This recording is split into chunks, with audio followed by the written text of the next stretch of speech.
What if you died in your world and got the chance to redeem yourself in a world you're not so familiar with?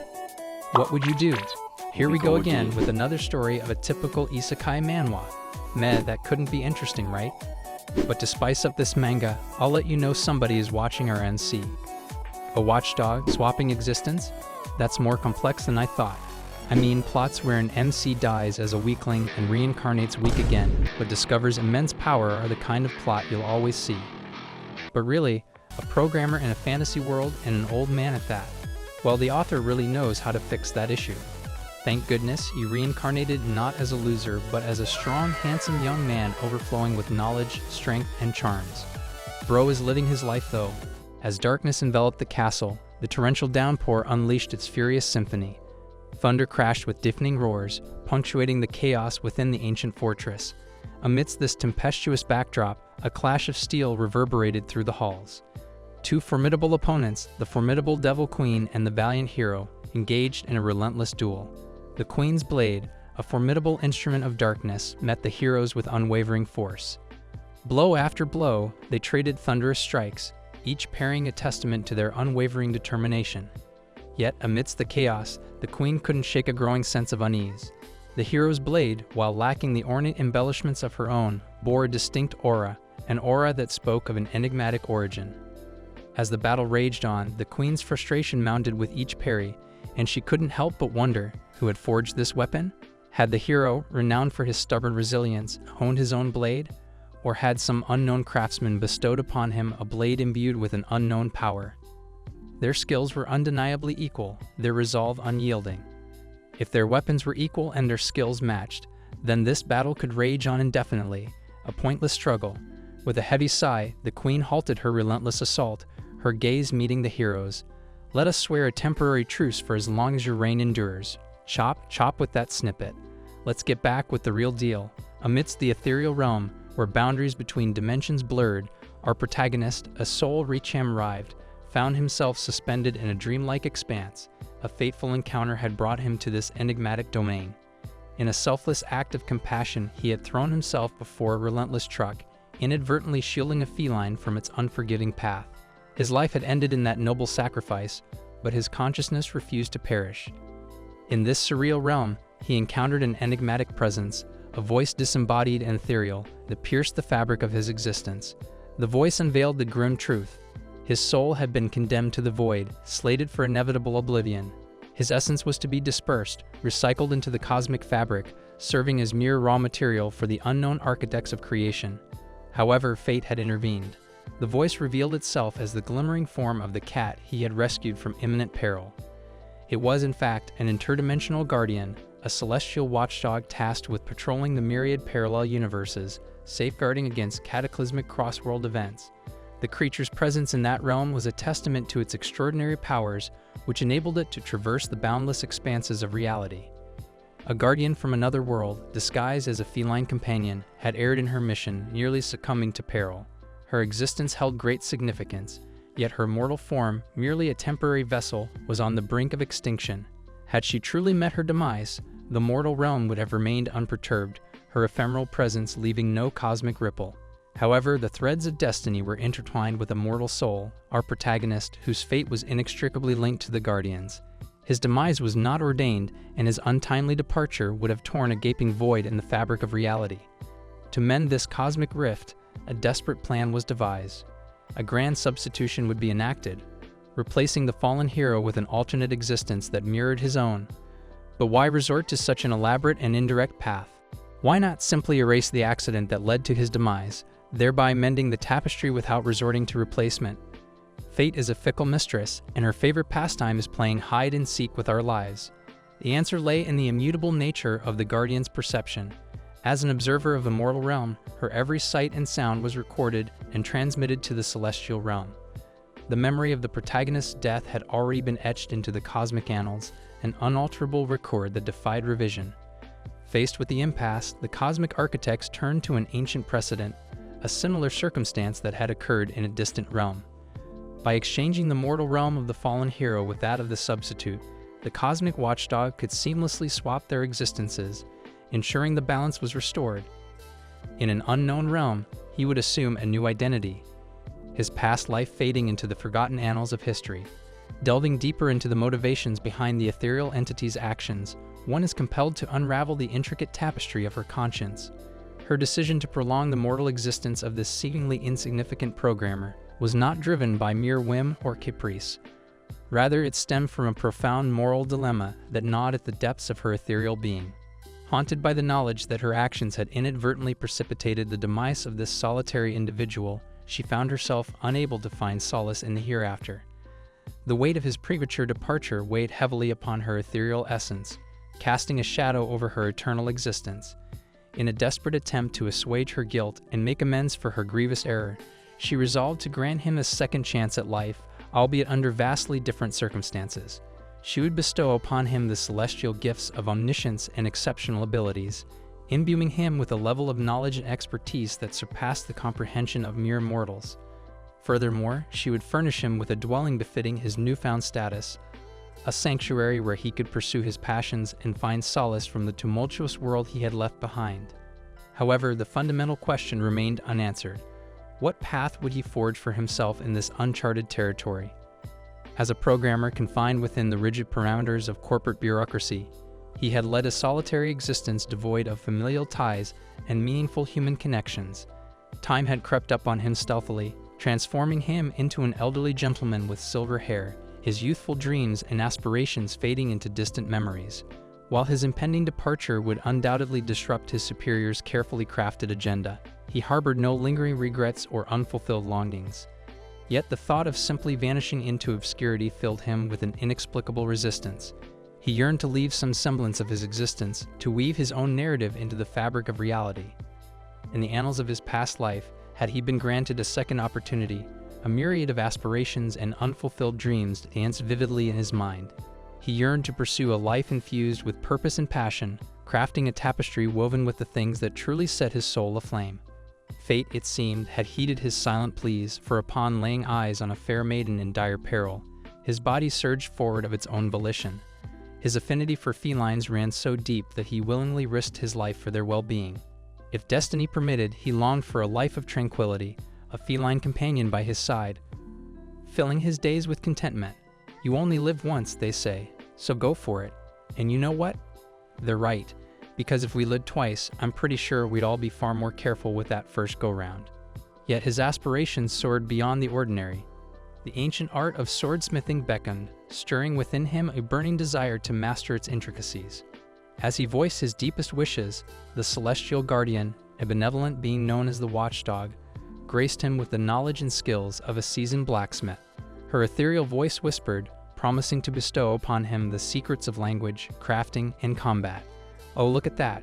My protagonists have become so effortlessly overpowered that they make Superman look like a mere mortal.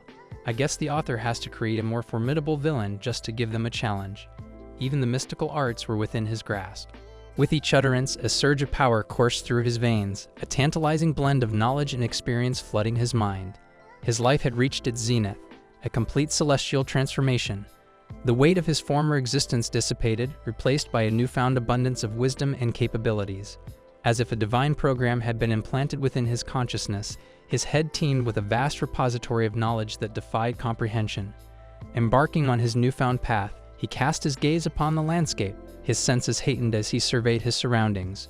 There in the distance, a humble abode awaited him, a testament to the Watchdog's unwavering promise. It was a sanctuary, a haven where he could hone his newfound skills and forge a life worthy of the grand aspirations that had once filled his dreams. With an anticipatory heart, he swung open the creaking door, revealing a modest abode that became his newfound haven. Inside, the air was thick with the musky scent of solitude. His eyes scanned the interior, taking in every detail with a keen observer's gaze. Nestled in the far corner was a small dining area, the table laden with an assortment of comestibles that promised nourishment for many days to come. In the dim recesses beyond, a comfortable-looking bed invited them to slumber, promising respite from the rigors of his arduous journey. It's amazing how much more productive I am when I don't have to worry about where my next meal is coming from. It's almost like the human spirit thrives when it's not constantly preoccupied with basic survival. Who knew? But even so, our NC is so lucky he ain't paying for the rent. A pang of disappointment washed over him as his gaze fell upon the absence of electricity and running water.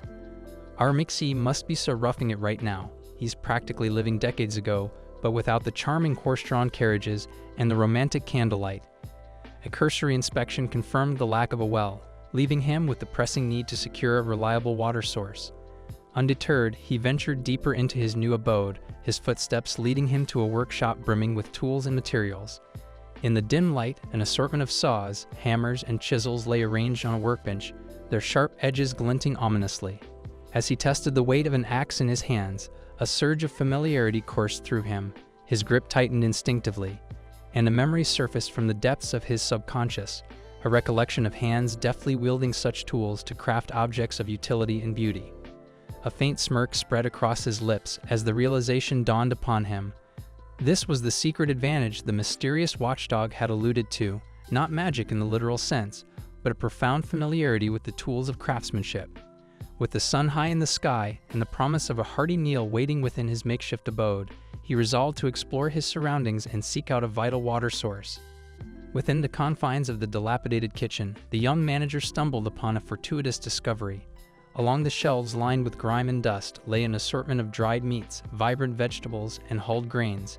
It became evident that the protagonist, despite his solitary existence, possessed culinary prowess, a testament to his resourcefulness, honed by years of living alone.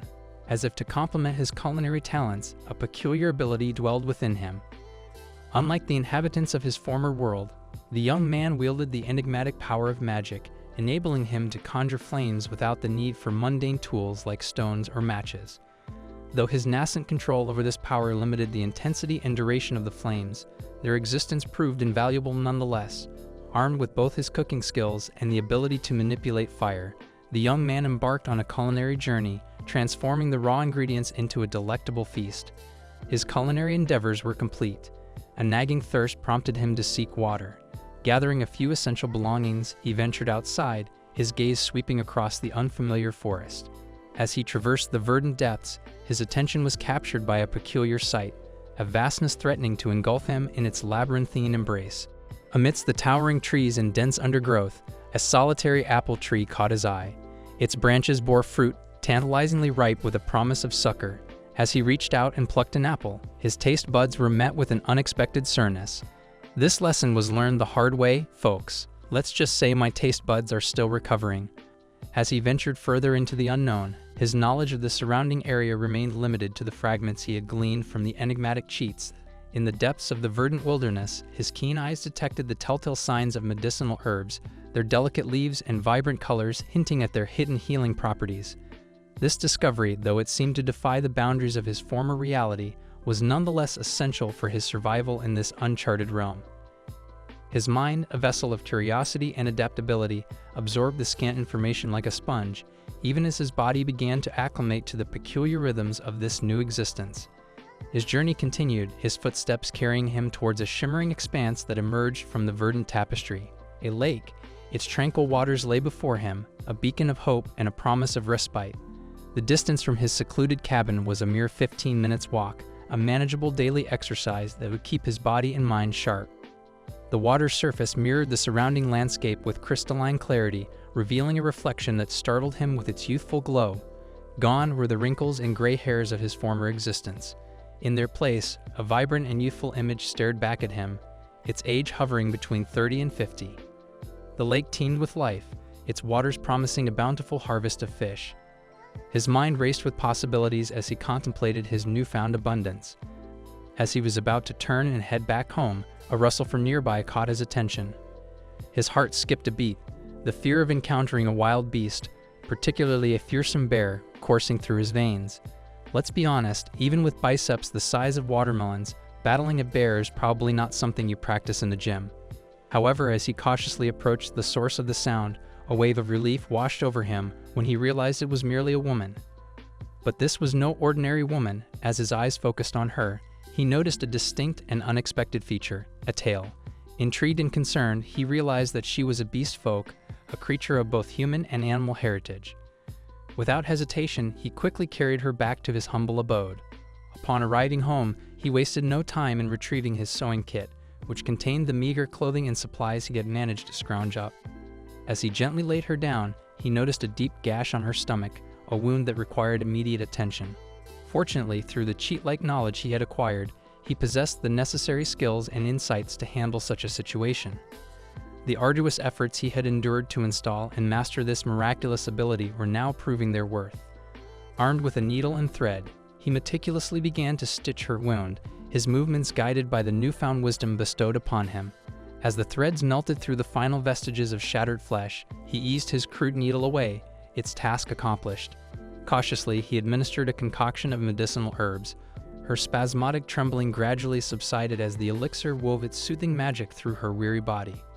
Though he had managed to suture her wound, he remained mindful of his amateur status. If a scar should mar her youthful skin, he could only offer silent apologies.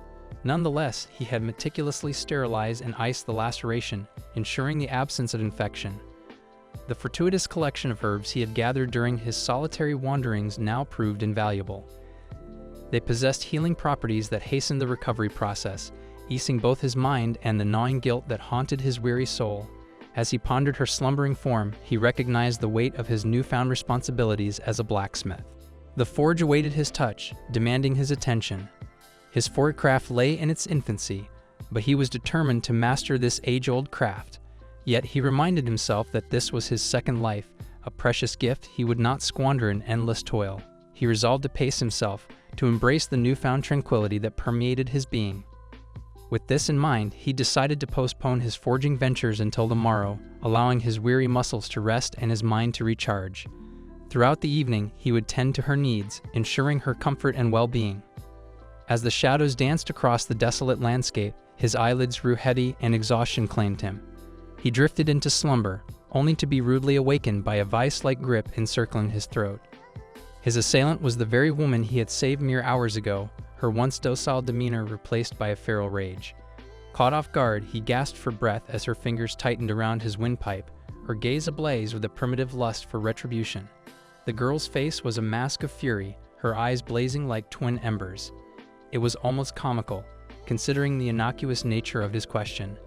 "Is your stomach feeling better now?" he'd asked, concerned about lacing his voice. Her response, however, was a low growl. "It hurts," she admitted, "but it's healing."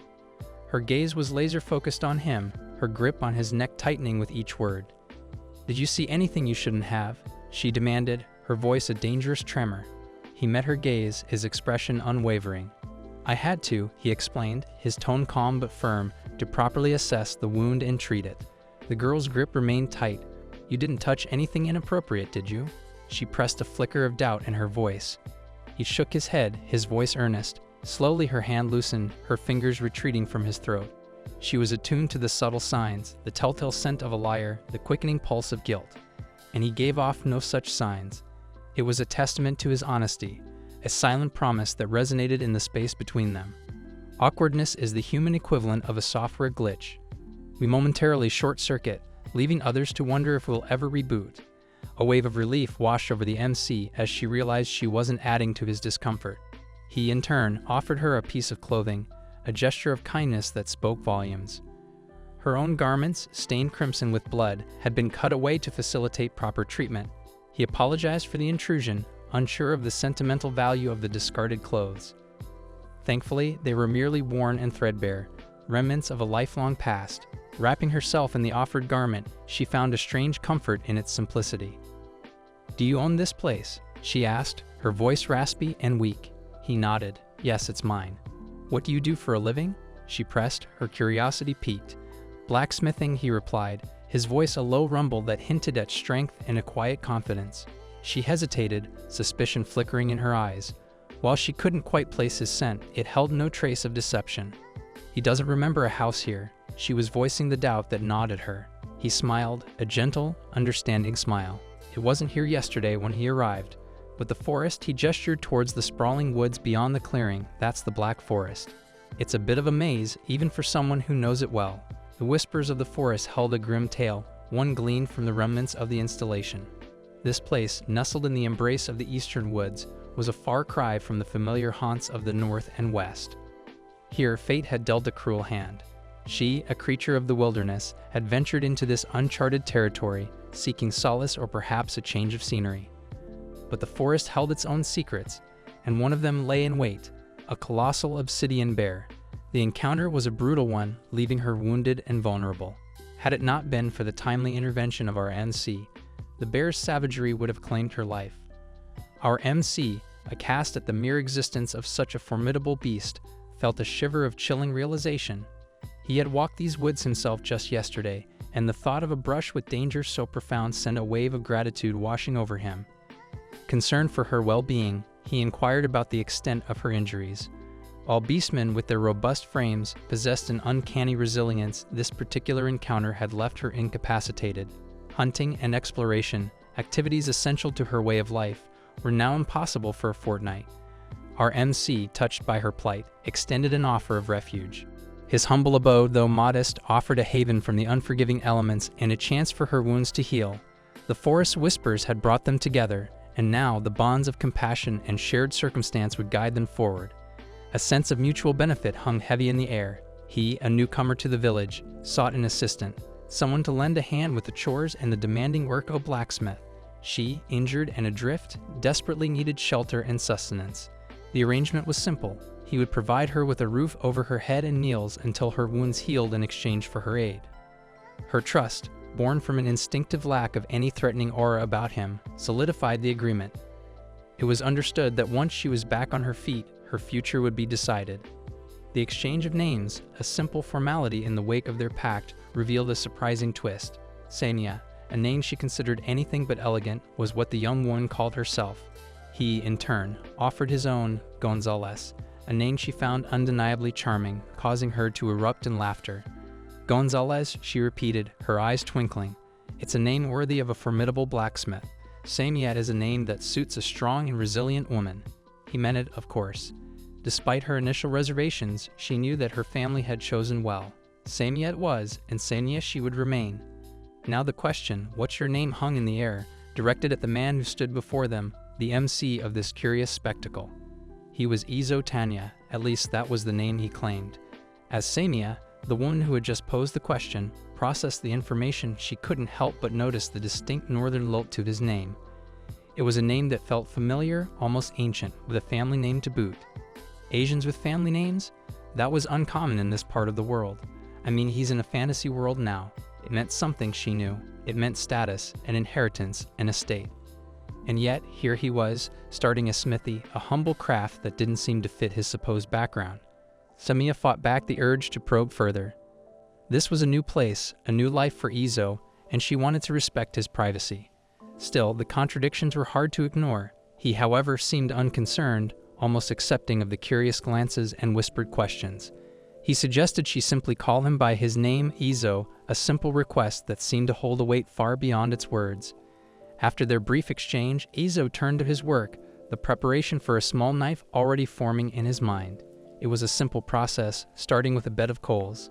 His task was to maintain the temperature, ensuring the charcoal burned hot and steady. Then came the wind magic, a familiar touch to him, a gust of controlled air that mimicked the bellows, providing the perfect ventilation. With the initial blaze still relatively small, he could manage it himself, but even so, the heat was a stark reminder of the power he wielded. He could feel the heat radiating, relentless and unforgiving. His eyes, however, were focused on the steel, waiting for the moment it reached 800 degrees Celsius. Hotter than your grandma. That was the point of no return, the moment the color would shift, and the forging process could begin. He had the knowledge and theoretical understanding, but this was his first hands-on experience. Thankfully, the cheat system he relied upon provided him with the necessary insight. A quick glance, and he knew the iron was ready. His mind raced, excitement mingled with a touch of apprehension. This was a new beginning, a chance to start fresh, and he was determined to make the most of it, flaws and all. He couldn't believe the raw power that surged through him as he hammered the steel. Yesterday, carrying Senya, and earlier, hauling the water, he had felt a strength he hadn't known he possessed. Even in his 30s, his back hadn't felt this strong. He had definitely become stronger. Once Senya finished her lunch and settled for a nap, he would begin his afternoon work. Today, the final touches awaited, shaping the iron, healing its imperfections, and cooling it carefully. Afterward, he would quench it in water, a crucial step that would temper the metal and infuse it with strength. A final polish with a file and the sharpening of a whetstone would bring the blade to life. Step by step, the knowledge he had absorbed and the coordination he had honed coalesced into a tangible experience. His body, guided by his newfound mastery, reflected itself in the sharp edge of the blade. His first creation was complete. He tested it, and it cut through with terrifying accuracy and sharpness. None of the knives in this house could match its edge. He didn't want to create a blade that functioned like magic, for that was far too dangerous, but perhaps he could use it for self-defense. It seemed that when he relied on the skill bestowed by the system, the knife was too potent to be sold. He couldn't imagine anyone on the market wanting a weapon this deadly. Tomorrow, he decided to create 3 more knives, one sharper than this masterpiece, another with a less lethal edge, and the last barely sharp at all. He started by showing his finished product to Senya, eager to hear her thoughts and decide together what to do with this extraordinary creation. As he entered her humble dwelling, the blacksmith, a man hardened by years of toil, found Senya pale and weakened. He spoke softly, his voice a balm to her troubled spirit. Rest is paramount. Her body needs time to heal. Allow the blood to flow freely, and soon she will be strong again. He then placed a steaming bowl before her, the aroma of braised meat and tender vegetables filling the small room. It wasn't gourmet, but it was the best he could offer. His culinary skills were limited, a fact he readily admitted in this world, where even the simplest necessities required coins he needed to earn a living. Money may not buy happiness, but it can rent a pretty good facsimile. Even in ancient times, we needed money to survive. His smithy, a testament to his craft, was a source of both income and pride, but it also demanded constant attention. From the purchasing of raw materials to the tending of the forge.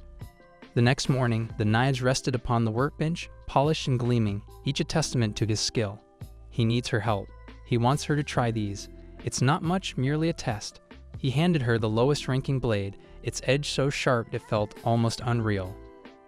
This knife is so sharp it could make a shadow bleed.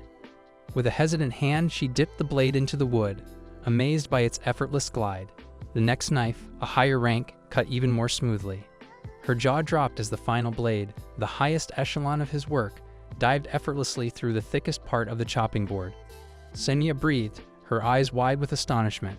A flicker of satisfaction crossed the blacksmith's face. This was no ordinary work. The magic he wielded was the result of a rare and powerful cheat granting him the skills of a first-class blacksmith. He had finally found a way to use his abilities not just for survival but for prosperity. This, he said, a hint of excitement in his voice, is a business opportunity. The thought of selling these blades, these marvels of his craft, set his heart pounding. Senya, ever practical, saw the potential immediately. She'll take this one, pointing to the highest-ranking blade. It'll be perfect for hunting. He smiled, a warmth spreading through him. This woman, with her strength and resilience, was a kindred spirit. Of course, he'll make her a sheath for it. His mind raced with possibilities. He could create lower-ranked blades, which were less expensive yet still marvels of craftsmanship. Judging by Senya's reaction, this level would be a perfect starting point. He would craft knives, axes, and other tools, offering them for sale in the bustling market of the nearby town. The forest, once a place of survival, was now poised to become a wellspring of opportunity. He, the blacksmith, had found his calling, his purpose, and his business was about to begin. He is the living proof that it's never too late to start over. I mean, look at me. I'm still writing my commentaries, and I'm sure there are typos in it. A week had passed since the MC, spurred by a newfound purpose, had first hefted a hammer and forged a simple knife. It's good to find your purpose, they say, but good luck finding parking in this city. Maybe we're just destined to be a perpetual circle in a parking lot. I mean, at least we're always moving, right? The scent of metal and the rhythmic clang of steel against an anvil had become a familiar comfort. He even ventured beyond knives, experimenting with other tools, honing his skills with each new creation. Now, with a knapsack full of his handiwork, he stood ready to venture into the bustling town, hoping to find buyers for his goods. His basic knife design, dubbed Model 1, proved a success. It was sturdy, reliable, and most importantly, quick to produce. He envisioned a future where he could mass-produce these blades, providing for himself and perhaps even others. Meanwhile, Senya, his companion, was almost fully recovered. Their days were filled with quiet walks through the emerald tapestry of the forest. Her keen eyes and boundless knowledge of the natural world opened his eyes to the intricate dance of life that surrounded them. He relished the opportunity to apply the vast database of information implanted within him, piecing together the puzzle of his surroundings and finding practical uses for every bit of knowledge he unearthed. He'd worried about encountering dangerous creatures, picturing a confrontation with a ferocious wolf or a charging wild boar. Yet the forest remained strangely peaceful. Samiya had explained it was his own scent, a potent blend of unfamiliar yet powerful aromas that kept predators at bay. He knew, however, that she was the true protector. Her beast-man lineage imbued her with strength and instincts he could only dream of possessing. He was certain creatures were lurking within the woods, far more formidable than anything he could handle alone. The journey to town was a familiar one. 2 hours through the silent, sun-dappled forest, then another hour along the dusty road, the sounds of civilization gradually growing louder. He attributed their safe passage to Samiya's presence, her innate ability to navigate the world with a confidence that he could only admire. Perhaps it was her beastman heritage. Whatever the reason, it made him feel a flicker of hope for the future. The silhouette of the town, with its imposing walls and the promise of bustling activity, grew larger with each step. Samiya, her eyes bright with anticipation, pointed towards it. "There it is," she exclaimed, her voice tinged with excitement. "We're almost there." Just beyond the fortified perimeter, the markets of this town beckoned, a vibrant tapestry of colors, sounds, and smells. A new beginning awaited them, a fresh chapter in their lives. Their journey, however, was momentarily interrupted as a guard, noticing their unfamiliar faces, halted them. With a practiced smile and a warm greeting, Ojou, a master of social graces, diffused the situation before any suspicion could arise. He introduced himself as a blacksmith, eager to sell his wares in the bustling market. The guard, sensing no threat, allowed Ojou to show him his wares. The quality of the goods was undeniable, and the guard, satisfied, waved them through. A single silver coin was exchanged for a stand and a sales permit, a small price to pay for the opportunity before them. The market, a cacophony of bargaining and laughter, was a sight to behold. Ojou and Samiya navigated the crowds, their eyes scanning for an ideal spot to set up shop. Every inch of prime real estate seemed to be occupied, the vendors vying for attention, their voices blending into the general hum of the market. But Samiya, with her keen eye for detail, spotted a small yet strategically placed space tucked away in a corner. It was a hidden gem, a perfect haven for their wares. They set up their stand with practiced efficiency, their tools and merchandise laid out in an inviting display, ready for the eager eyes of potential customers. As the sun began its descent, painting the sky in hues of orange and purple, their shop, filled with the aroma of freshly forged metal, was ready to open its doors to the market's bustling throng. The future held promise, and Ojou and Samiya, fueled by their shared dream, were ready to embrace it. 2 hours had passed, and the bustling marketplace remained stubbornly indifferent to Ojou's wares. Despite his valiant efforts, calling out to potential buyers, enthusiastically demonstrating the intricate craftsmanship of his knives, no one had shown any interest. He was, after all, a programmer at heart, not a salesman, and the art of persuasion seemed as foreign to him as a complex algorithm. Of course, when it came to the intricate dance of binary code, he was a maestro, navigating its labyrinthine pathways with the grace of a seasoned explorer. Samiya, ever the optimist, tried to lift his spirits. "It's only noon, Ojou. We have the whole day ahead of us," she said, her voice brimming with encouragement. But Ojou couldn't shake the feeling of disappointment. He was beginning to lose hope when, like a beacon of salvation, the guard they had encountered earlier appeared. He had been eyeing Ozou's knives since their first meeting, captivated by their beauty and craftsmanship. His own knife, unfortunately, had met an untimely demise, leaving him in dire need of a replacement. He declared he must have one of his knives, his eyes gleaming with admiration. "The quality is simply unmatched." Ojou, his heart lifting with newfound hope, presented the guard with a knife. The guard, expecting a hefty sum for such exquisite craftsmanship, was taken aback when Ojou told him the price. 5 silver coins, he said, his voice barely a whisper. Ojou wasn't the type to exploit someone's need, and he had carefully consulted Samiya on pricing, wanting his work to be accessible to everyone. The guard, stunned by the bargain, readily handed over the coins. As Ojou received the payment, a wave of satisfaction washed over him. This wasn't just a sale, it was validation. Ah, the sweet nectar of consumer validation. It was the first tangible reward for his efforts, for the hours he had spent painstakingly crafting each piece. It was the first taste of success, and it tasted sweeter than any he could have imagined. Ojou's heart swelled with pride as Samiya, the renowned blacksmith, examined his wares with genuine interest. A wide grin stretched across his face as she praised the craftsmanship of his tools, her approval a balm to his soul. Yet as the sun dipped lower in the sky, casting long shadows over the bustling marketplace, a sense of disappointment began to settle in. 3 hours had passed since Senia's visit, and no other customers had shown interest in his meticulously crafted farm tools. It seemed the people of this town had no need for his handiwork. With a heavy sigh, Iza reluctantly decided to begin packing up his stall, the weight of unsold goods a constant reminder of his dwindling reserves. But just as he was about to shoulder his burdens and head home, a group of guards approached his stall. Their presence, unexpected and slightly unnerving, sent a jolt of apprehension through him. He had always been careful to avoid any sort of trouble, so their sudden appearance was puzzling. One of the guards, a burly man with a scar etched along his cheek, stepped forward and addressed Izo with a gruff yet polite voice. "Is this the shop where Marius purchased his knife?"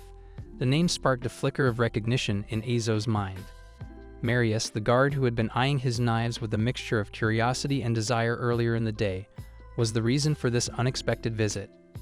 The guards, their faces alight with curiosity, inquired about the availability of such a fine blade. Izo, his heart soaring with newfound hope, eagerly displayed his remaining knives. The guards, their eyes gleaming with anticipation, marveled at their craftsmanship. It turned out that Marius had been showing off his newly acquired knife, its sharpness and quality sparking envy in his comrades. Their admiration for Marius's blade quickly turned into a desire for one of their own. They were captivated by the craftsmanship and the promise of unparalleled sharpness, their desire for such a blade growing with each passing moment. The sharpness of the blades, a testament to Izo's skill, was undeniable. After a brief negotiation, the guards, their wallets lighter but spirits lifted, purchased all 8 of Izo's remaining knives, a total of 40 silvers. With a collective sigh of satisfaction, the guards departed, each one clutching their new blade with pride and anticipation. The encounter left Izo feeling overwhelmed with a wave of relief and gratitude. His initial disappointment had vanished, replaced by the joy of a successful sale. It appeared his skills were appreciated, and the marketplace, after all, held its own hidden treasures for the patient and persistent craftsman. Izo, his cheeks flushed with guilt over the ruckus they'd caused, offered a sincere apology to the old man selling wares beside them. The seasoned merchant, his weathered face etched with amusement, waved away Izo's concern. He was merely surprised. "Besides, I know the feeling of selling out your entire stock. It's a joyful burden." His words, laced with understanding, eased Izo's apprehension. With their apologies exchanged, they finally left the bustling town behind, a wave of relief washing over them. The success of their knife sales was a weight lifted, and Izo was deeply grateful for Senia's assistance. "They sold everything," he exclaimed, the joy evident in his voice. "It'll take a while to replenish their stock, but they'll be back." His confidence, bolstered by the day's success, grew. He knows he can do more than basic repairs and orders now. He envisioned the intricate process, the metal gleaming under his skilled hands, and if he can cut a deal with a peddler, they can expand their goods and offer more to their customers. It's important to try out the farm tools and axes ourselves to know what they're selling. As they settled down to arrange their food, Samia, ever curious, tilted her head, a mischievous glint in her eyes. "Izo, could you make arrowheads? She thinks it would be fun to go back hunting once she's feeling better." Izo smiled warmly. If she really wants some, he'll make them for her. Samia's eyes sparkled. It would be good to have arrows like his. They could go hunting together when she's strong again. The thought of their future adventures, a shared passion for the hunt, filled her heart with warmth. The day's success had not only brought relief, but the promise of new experiences and a deepening bond between the two families.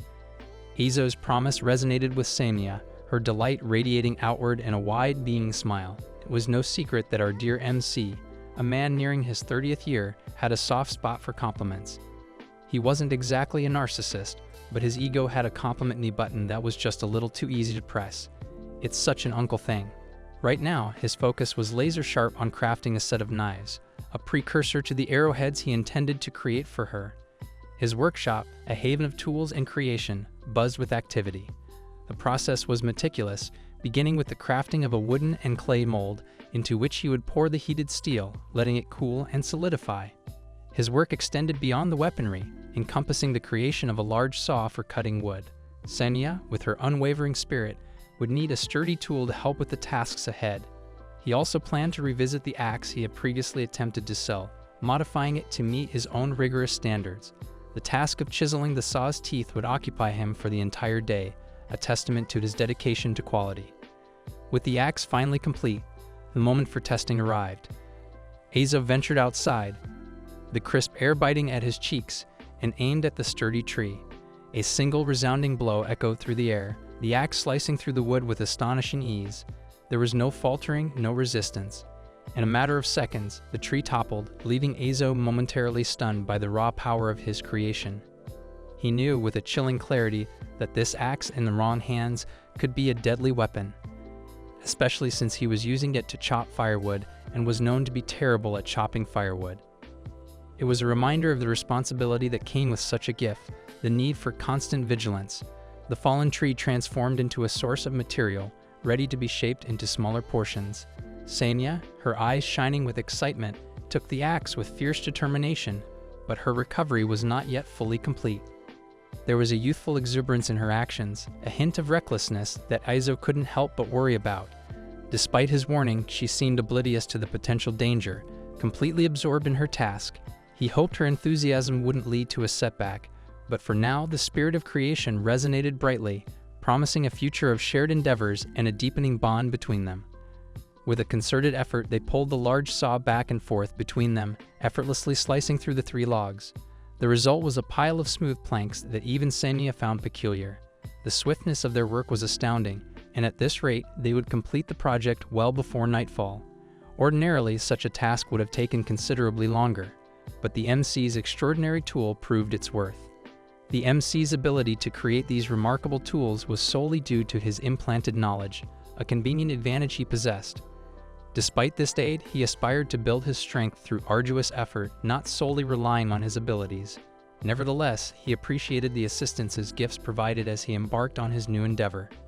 Ultimately, he was a guest in this strange realm, and he vowed to wield his powers responsibly, ensuring a virtuous existence.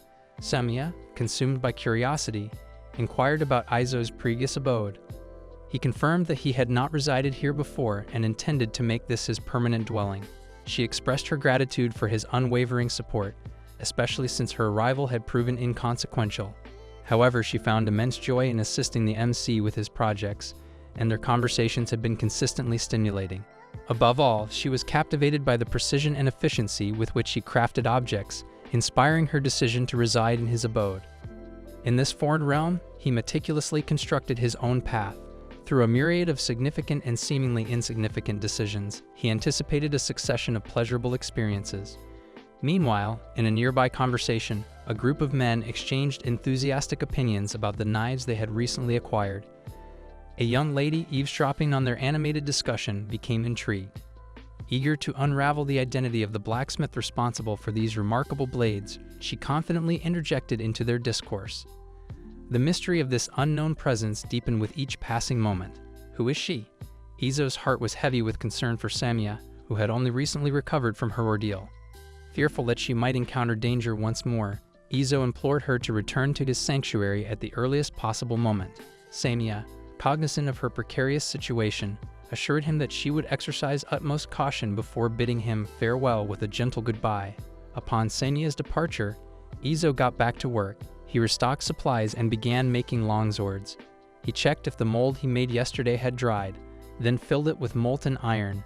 Once cooled, he carefully shaped the sword, adding a crossguard and wrapping the grip in leather. He also crafted a simple scabbard from wood. Usually, Ojou relied on an assembly line, but a gift from the watchdog allowed him to work independently. Inspired by a cute cat image, he created a unique logo for his creations. He planned to mass-produce swords and knives over the next few days. As he finished a longsword, Samia arrived, curious to see what he was doing, which was probably just rearranging his sock drawer. Samia felt warmth seeing Ojou work, a feeling she hadn't experienced in the other world.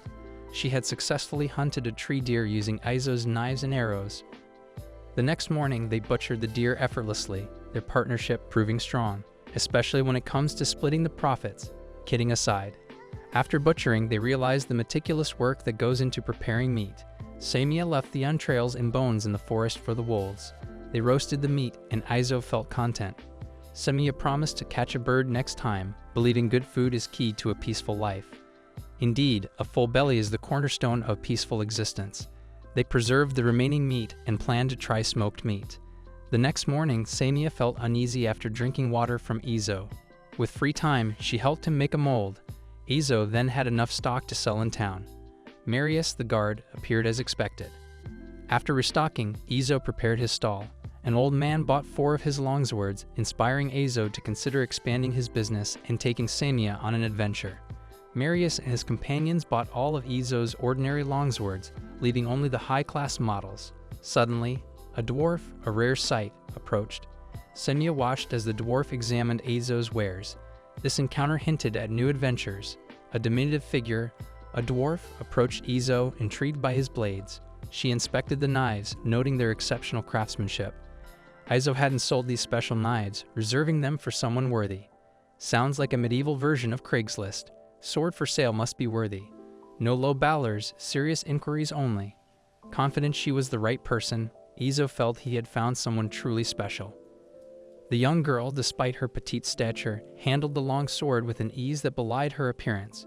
Her eyes, glinting with determination, darted across the blade, absorbing every detail. She had been contemplating this moment for some time, and it was clear that her decision was made. With a swift movement, the girl bowed deeply before Izo, her voice filled with both reverence and anticipation. "Master," she uttered, she implores him to accept her as his disciple. She wishes to learn the secrets of his craft and to become a master bladesmith like him.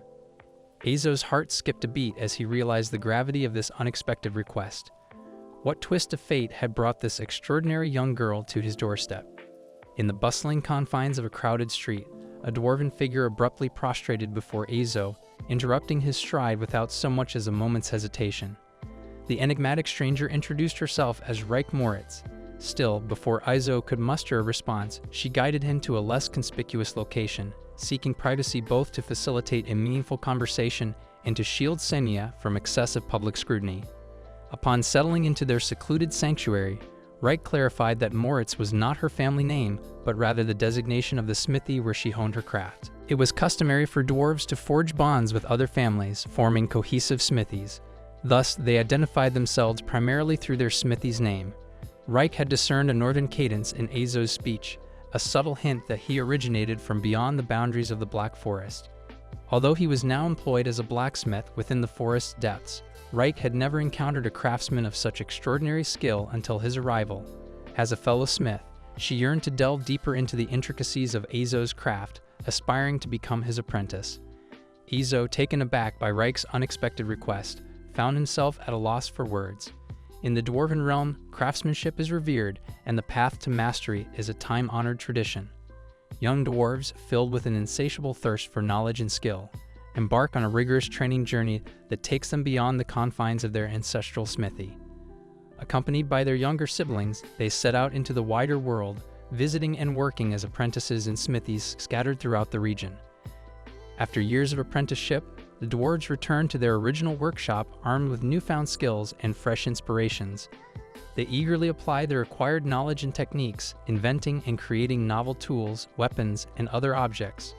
Their return brings a wealth of innovation and growth to their home smithy, contributing to its continued prosperity and reputation. This perpetual pursuit of knowledge and excellence is the lifeblood of the dwarven way of life, ensuring the preservation and advancement of their renowned craftsmanship. For a smithy, accepting a dwarf as an apprentice is considered an honor. The growth and expertise that the dwarf acquires during their travels can greatly benefit the smithy's reputation and standing. Days ago, a young female dwarf arrived in the city, her keen eyes drawn to the exceptional knives wielded by the guards. She discerned that these knives were forged by Izo despite the fact that he was not the city's official blacksmith and only sold his wares in the free market. Instructing her siblings to continue their journey, she resolved to wait for Izo's arrival. As the sun began its westward descent, Izo emerged from his humble forge. Unaware of the eager dwarf who had been patiently awaiting his appearance, poised to embark on the next chapter of her smithing apprenticeship journey. The weight of Reich's request pressed heavily upon Izo's shoulders. He knew that a young girl, alone and vulnerable, could easily fall prey to danger.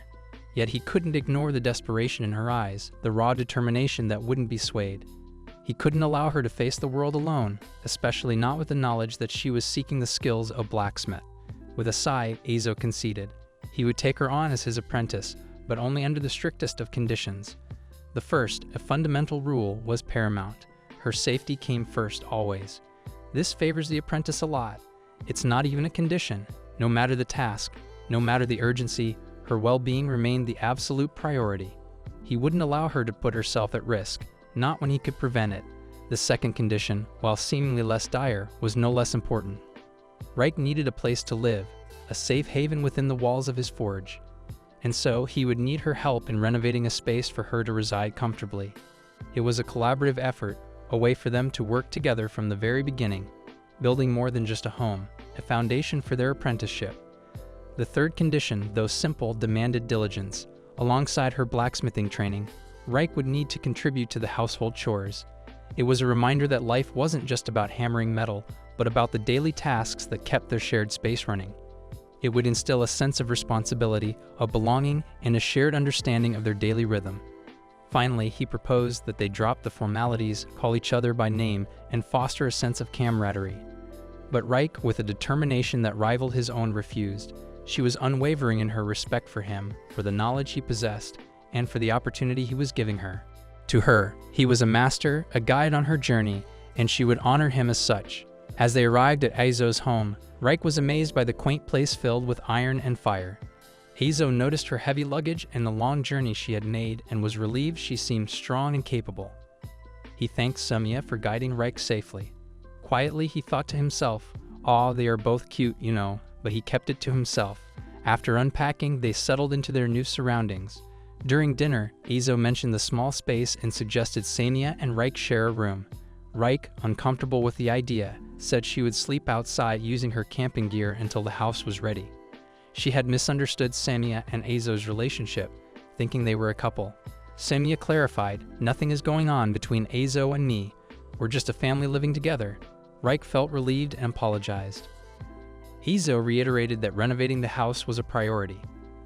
At least he's got his priorities straight, in a world where everything else is falling apart. The next morning, they began working on the renovation. Reich and Ojou, both skilled, worked quickly and efficiently.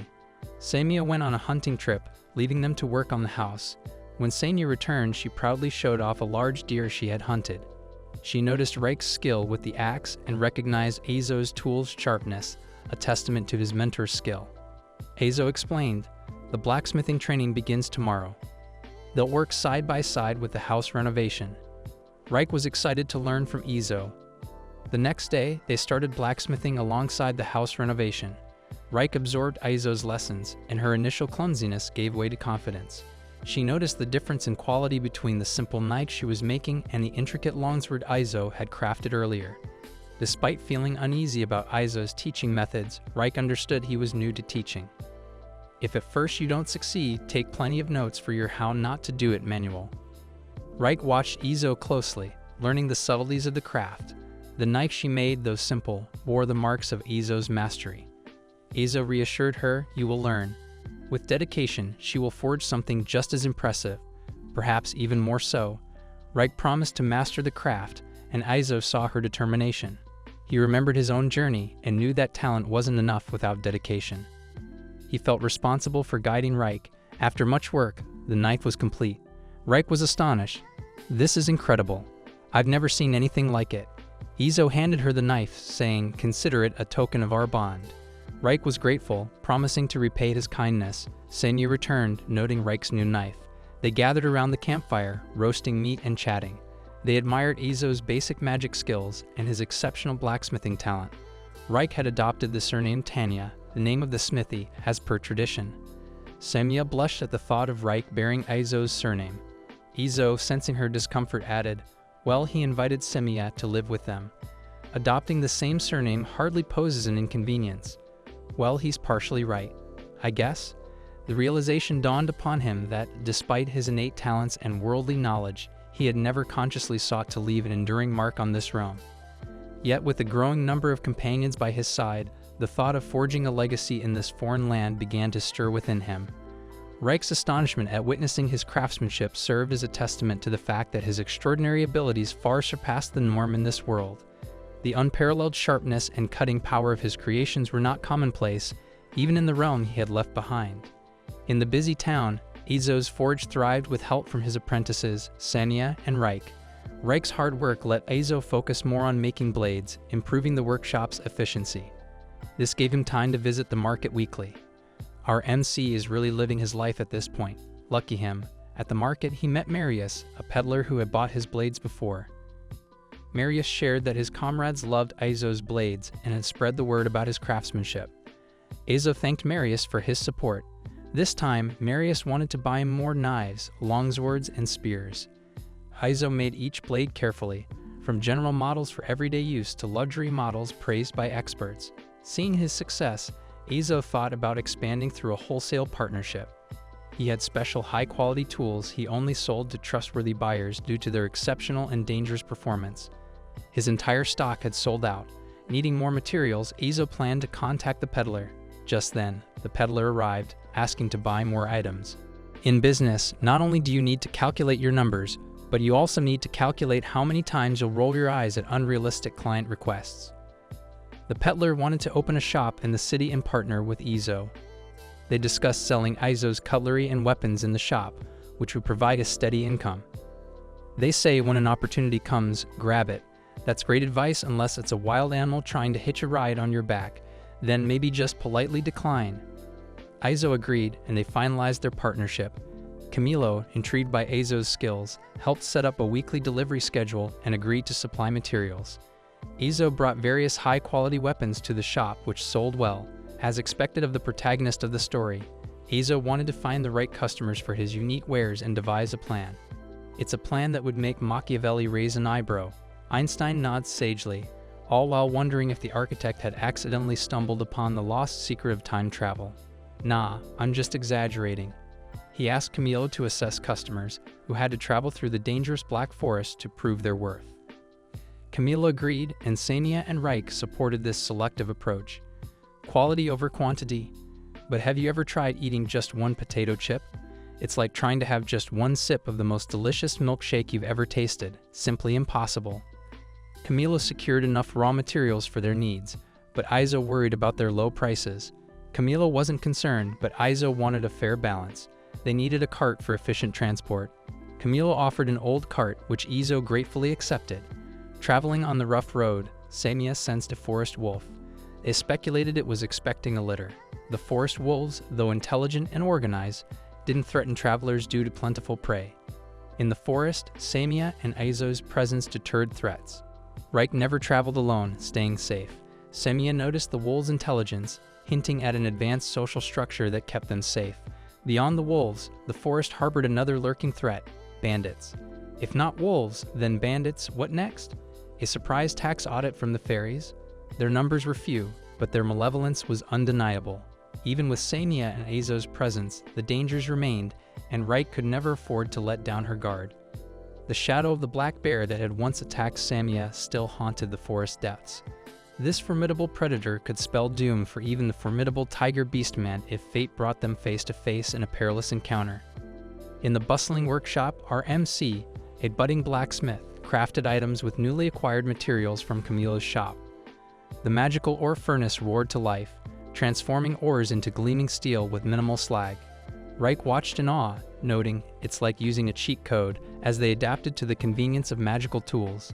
Days turned into weeks, and finally, the MC hit their production quota, ready to renovate their home. Sanya, smiling brightly, led the MC to their dwelling, now adorned with new, gleaming tiles. The sight filled the MC with warmth and satisfaction, a testament to the dedication surrounding them. Izou praised Reik's and Sanya's tireless efforts in the house renovation. "They have a rhythm here, you know," he said. "Sanya is learning quickly, and with Reik's guidance they made excellent progress." Izou expressed his gratitude, acknowledging the challenge but appreciating their help, making the renovation easier. Izou decided to take a week off, a rare break, and go fishing with Sanya by the upper streams of the river. Using a makeshift fishing rod and wriggling bugs for bait, Izou's daughters reacted with horror. The two of them act as if they'd never seen bugs before, he chuckled. Leisure filled their days, and Sanya's patience with fishing was rewarded with a substantial catch. Despite Izou's attempts, his luck with fishing was poor, and he only caught driftwood and leaves. As the day ended, they shared laughter and stories. Samia shared a hunting tradition of burying the animal's heart as a sign of respect. The forest pulsed with ancient magic, absorbing the essence of souls from another world, a pact between the forest and its denizens. The question lingered: could this soul become one with the forest's infinite tapestry?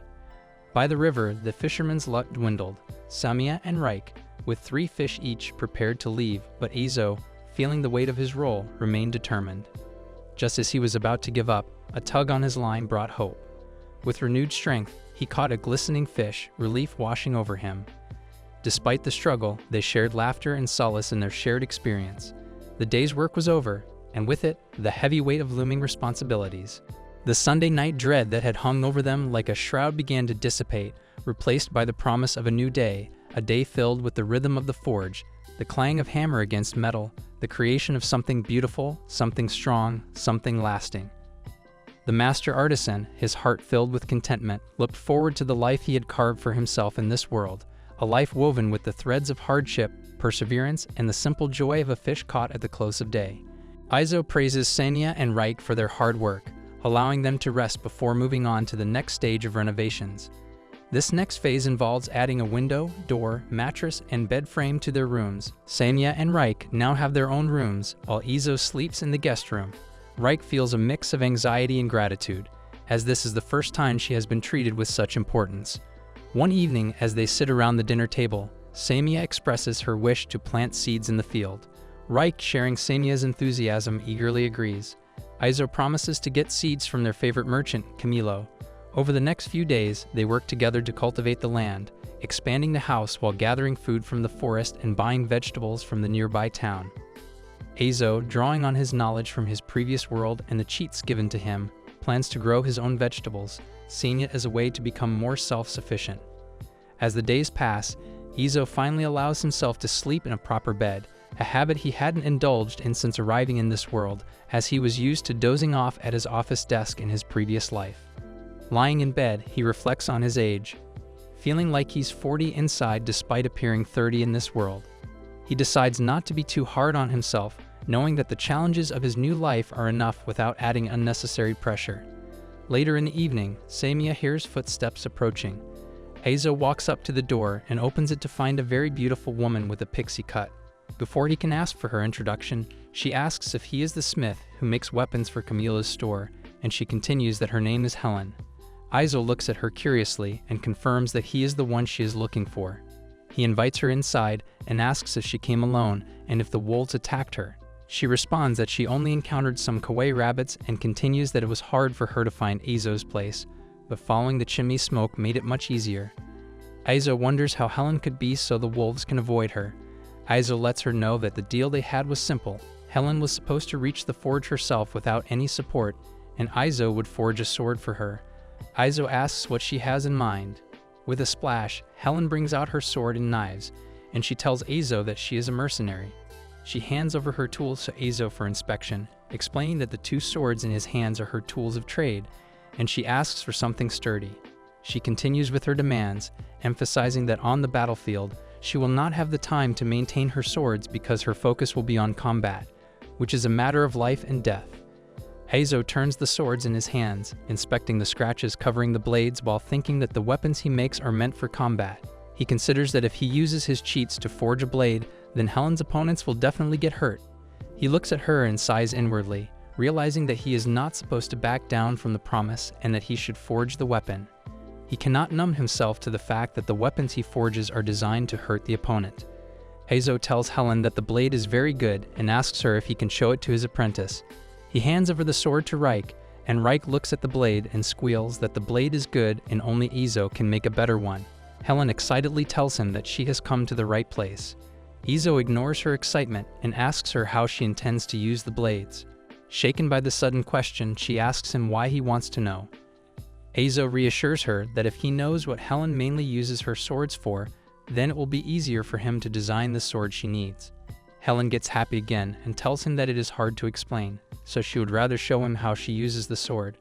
All of them step out of the house, and Helen takes her sword and attempts an attack. She swings her sword like a soldier dancing with it in the courtyard. Izo watches her in awe and thinks she is very fast. He notices that Helen uses one of her swords to keep her opponent in check, while with the other one she attacks and strikes.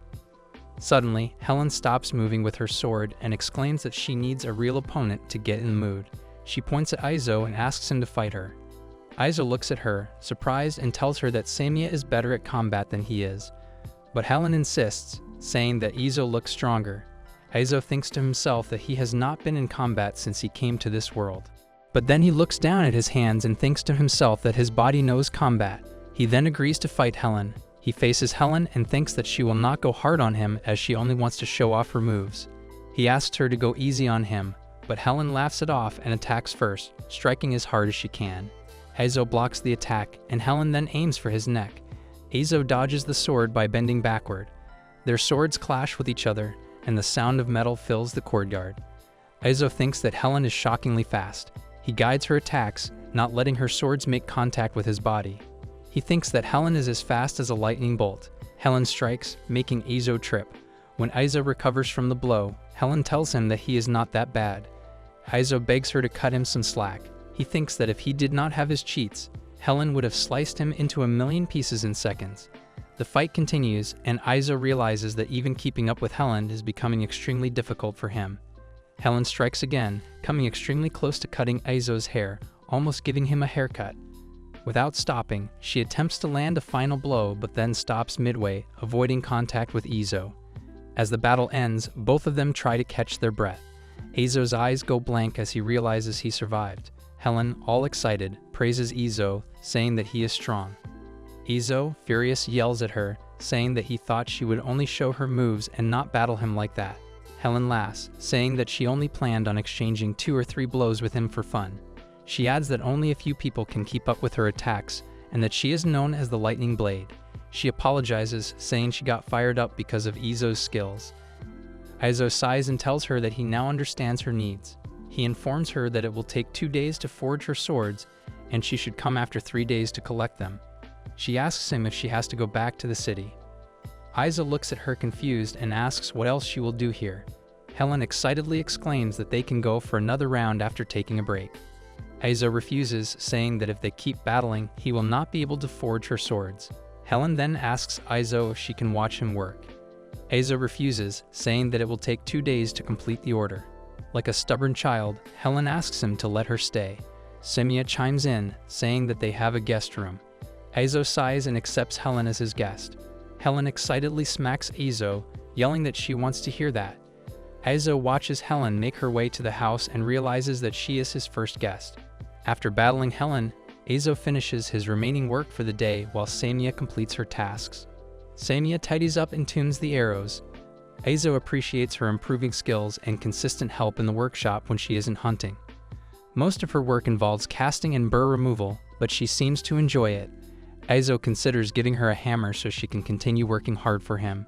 During dinner, Helen mentions spotting a deer and a distant bear on her way, which reminds Izo and Samiya of a previous dangerous encounter where Samiya nearly lost her life.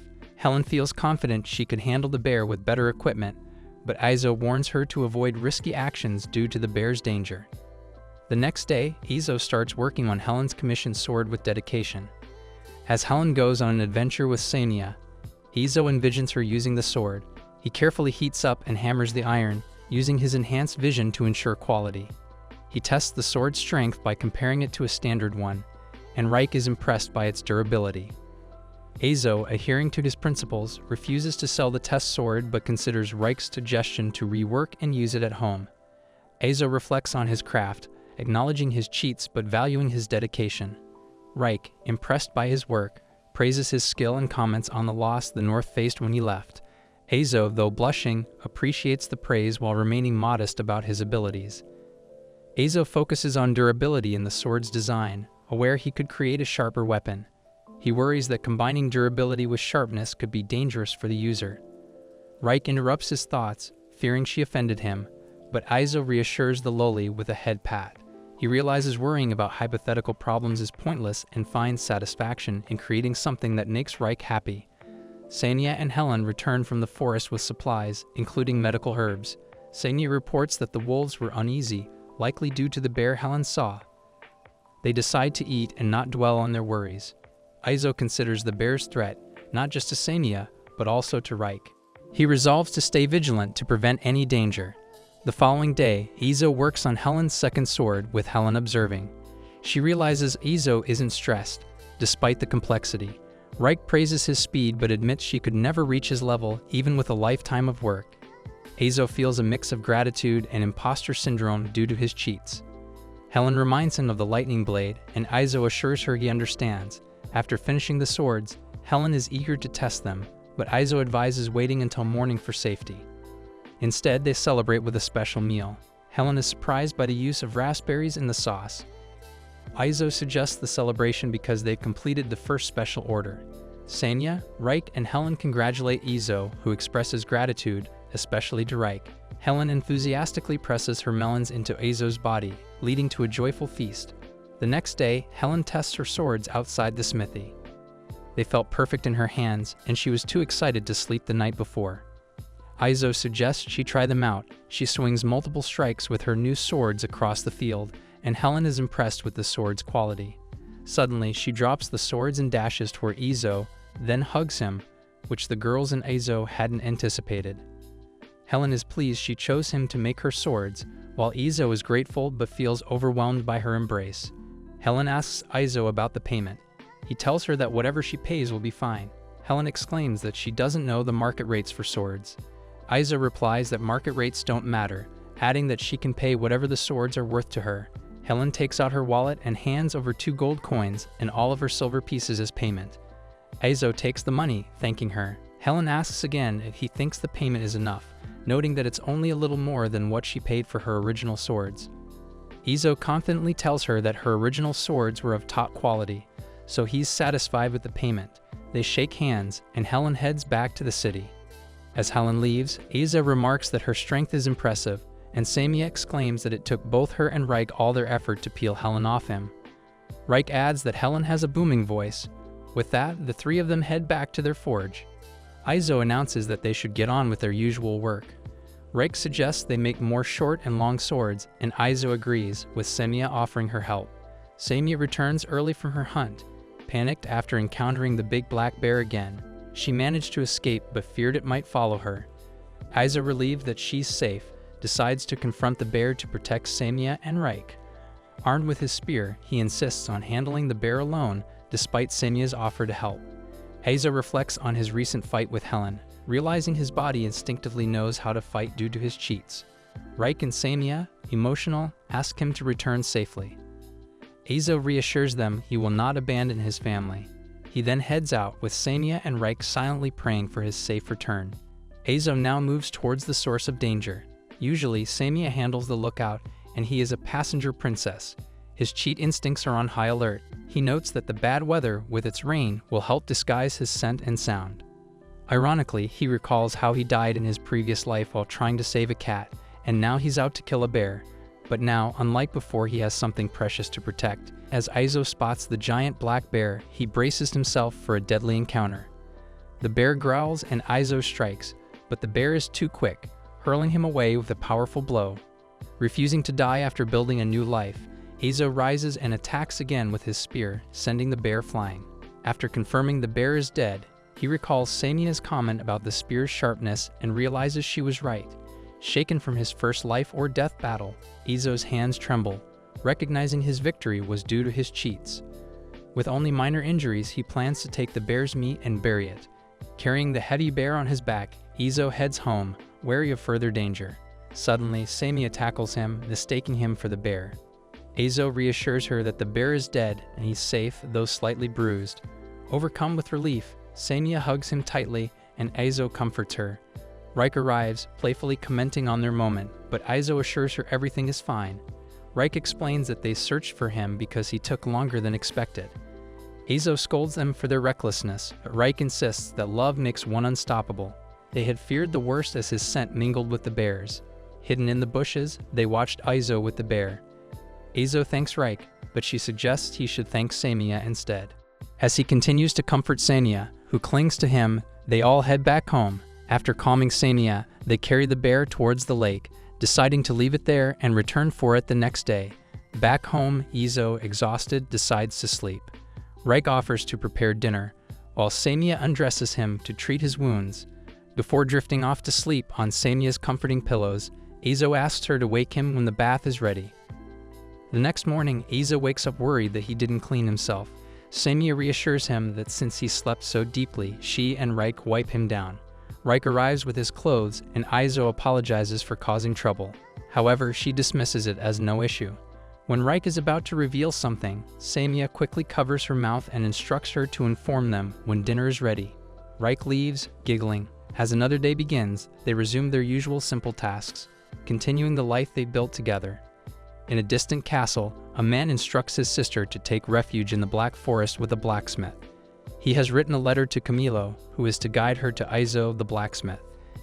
In Camilo's shop, Ojou inquires about a young guard, his first customer, and someone who helped him greatly when he started out, as he hasn't heard from him since the guard left the capital. Concerned that something may have happened, Ojou seeks Camilo's insight.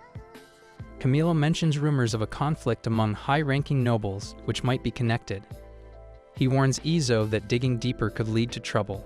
Ojou thanks Camilo and leaves. As Ojou is leaving the capital with his companions, dragging his cart, a woman at the opposite end of the alley runs away from armed men. Back where Ojou is pulling his cart with Samiya by his side, Samiya suddenly stops. Ojou notices her cat-like ears twitching and asks if there are bandits nearby. Samiya replies that she is not sure if they are bandits, but it sounds like a fight. Ojou orders her to check it out, adding that no matter if it's wolves or bandits, she should help whoever is under attack. Samiya runs off and Ojou calls out, saying he and Reik will catch up as soon as they can, and tells her to return if it gets dangerous. Ojou then rushes to secure the cart and Reik. As the sounds of clashing swords grow louder, he decides to leave the luggage behind. Ojou hurries to where Samiya is holding off the bandits. He charges at the bandits, cursing at them.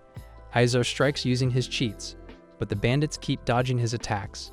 Eventually, he lands a blow on one of the bandits, hitting him in the stomach and making him gag.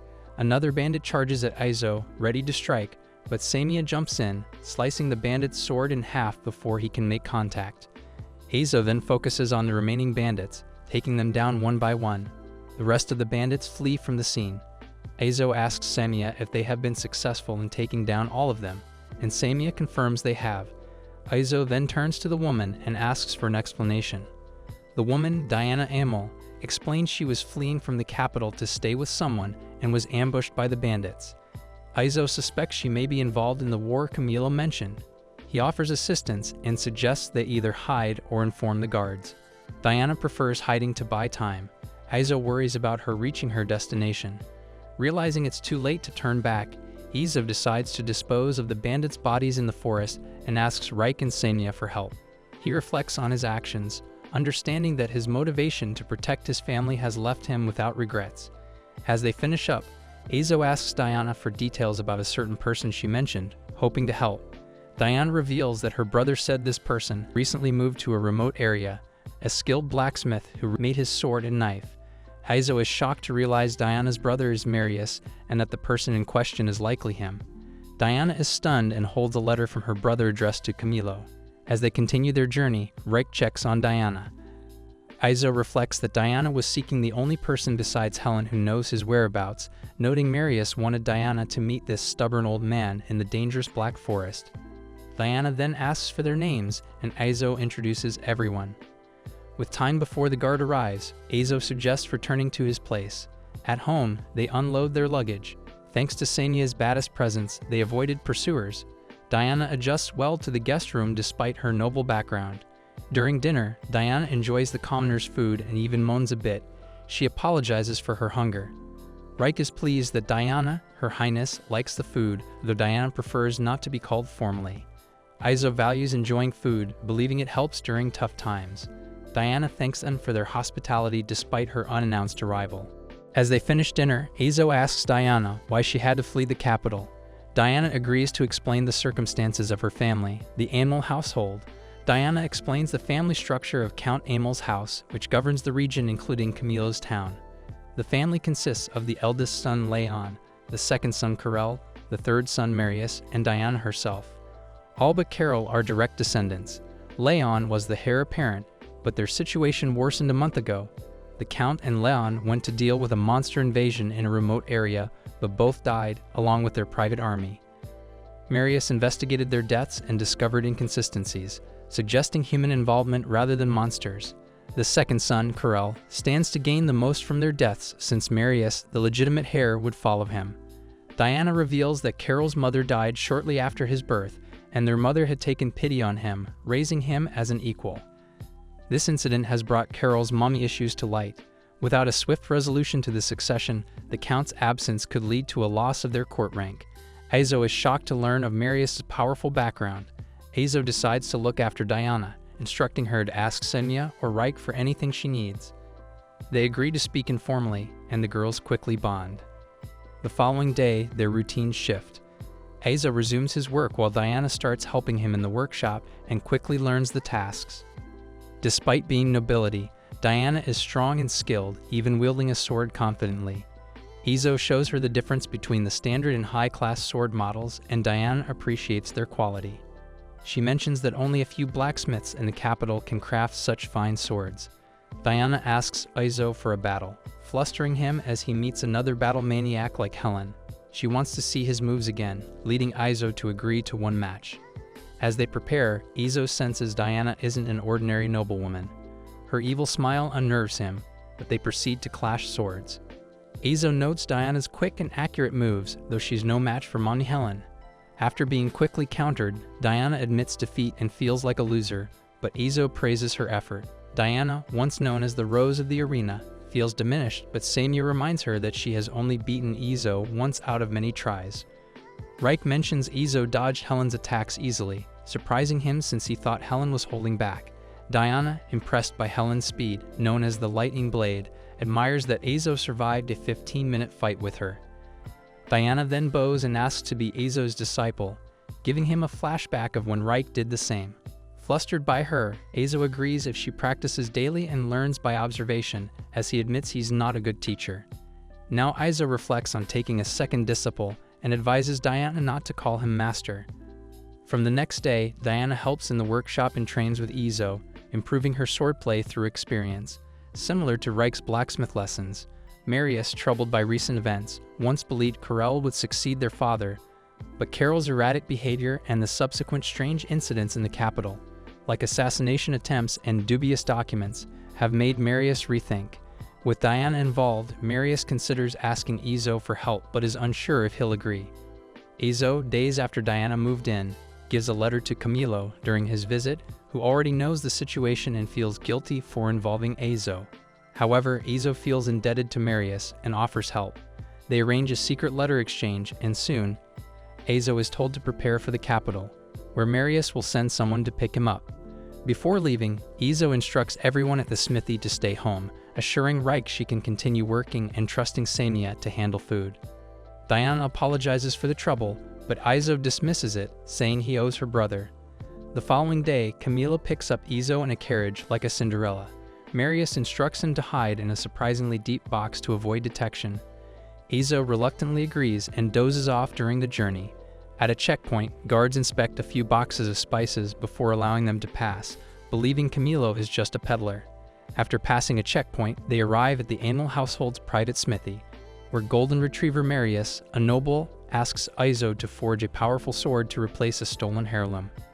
Ojou learns Karel may be plotting to reclaim the stolen sword to assert his claim to the inheritance. To counter this, Marius asks Ojou to forge a replica, which they'll claim is the real sword. Ojou hesitates due to the complexity, but Marius reassures him that the original sword's details are not well known. Camilo returns and assures Ojou that he's capable of the task, given his previous work for Helena. Ojou agrees to forge the sword.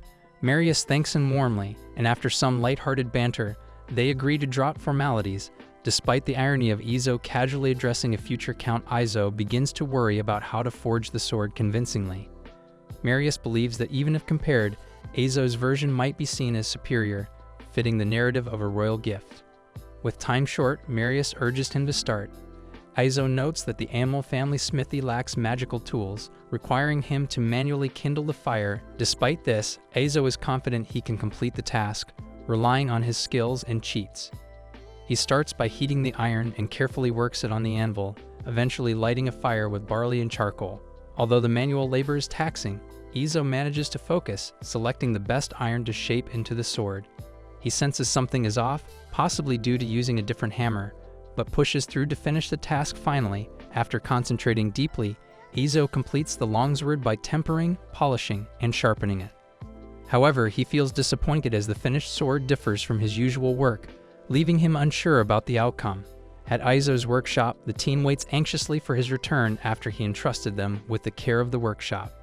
Samiya expresses concern for Izo's safety, prompting Diana to apologize for involving them in the situation. However, Samiya reassures her, saying that although she may not understand human matters deeply, she recognizes their importance to Diana. In the capital, Izo is stressed because the sword he made turned out different from usual, despite following his usual process. He suspects the environment might be a factor. When Camilo arrives with food and notices Izo's worry, Izo tests the sword, which easily slices through a vegetable but lacks the expected high-end sharpness. This realization confirms that something is indeed off, and although Camilo is initially speechless, Izo resolves to try again. Camilo asks about the other sword, and Izo agrees to sell it to him at a bargain price. Izo creates 2 prototypes, noticing that one shines more than the other despite being made without much thought. He decides to refine the materials further, folding and heating the steel multiple times to achieve a consistent surface. Using his magic to sharpen his nerves, he ensures the final product is of high quality. He decorates the sword, understanding it needs to be strong enough to compare with a true family heirloom, as it will be a treasure for the Amel family. Izo is determined to make sure the sword lives up to its name.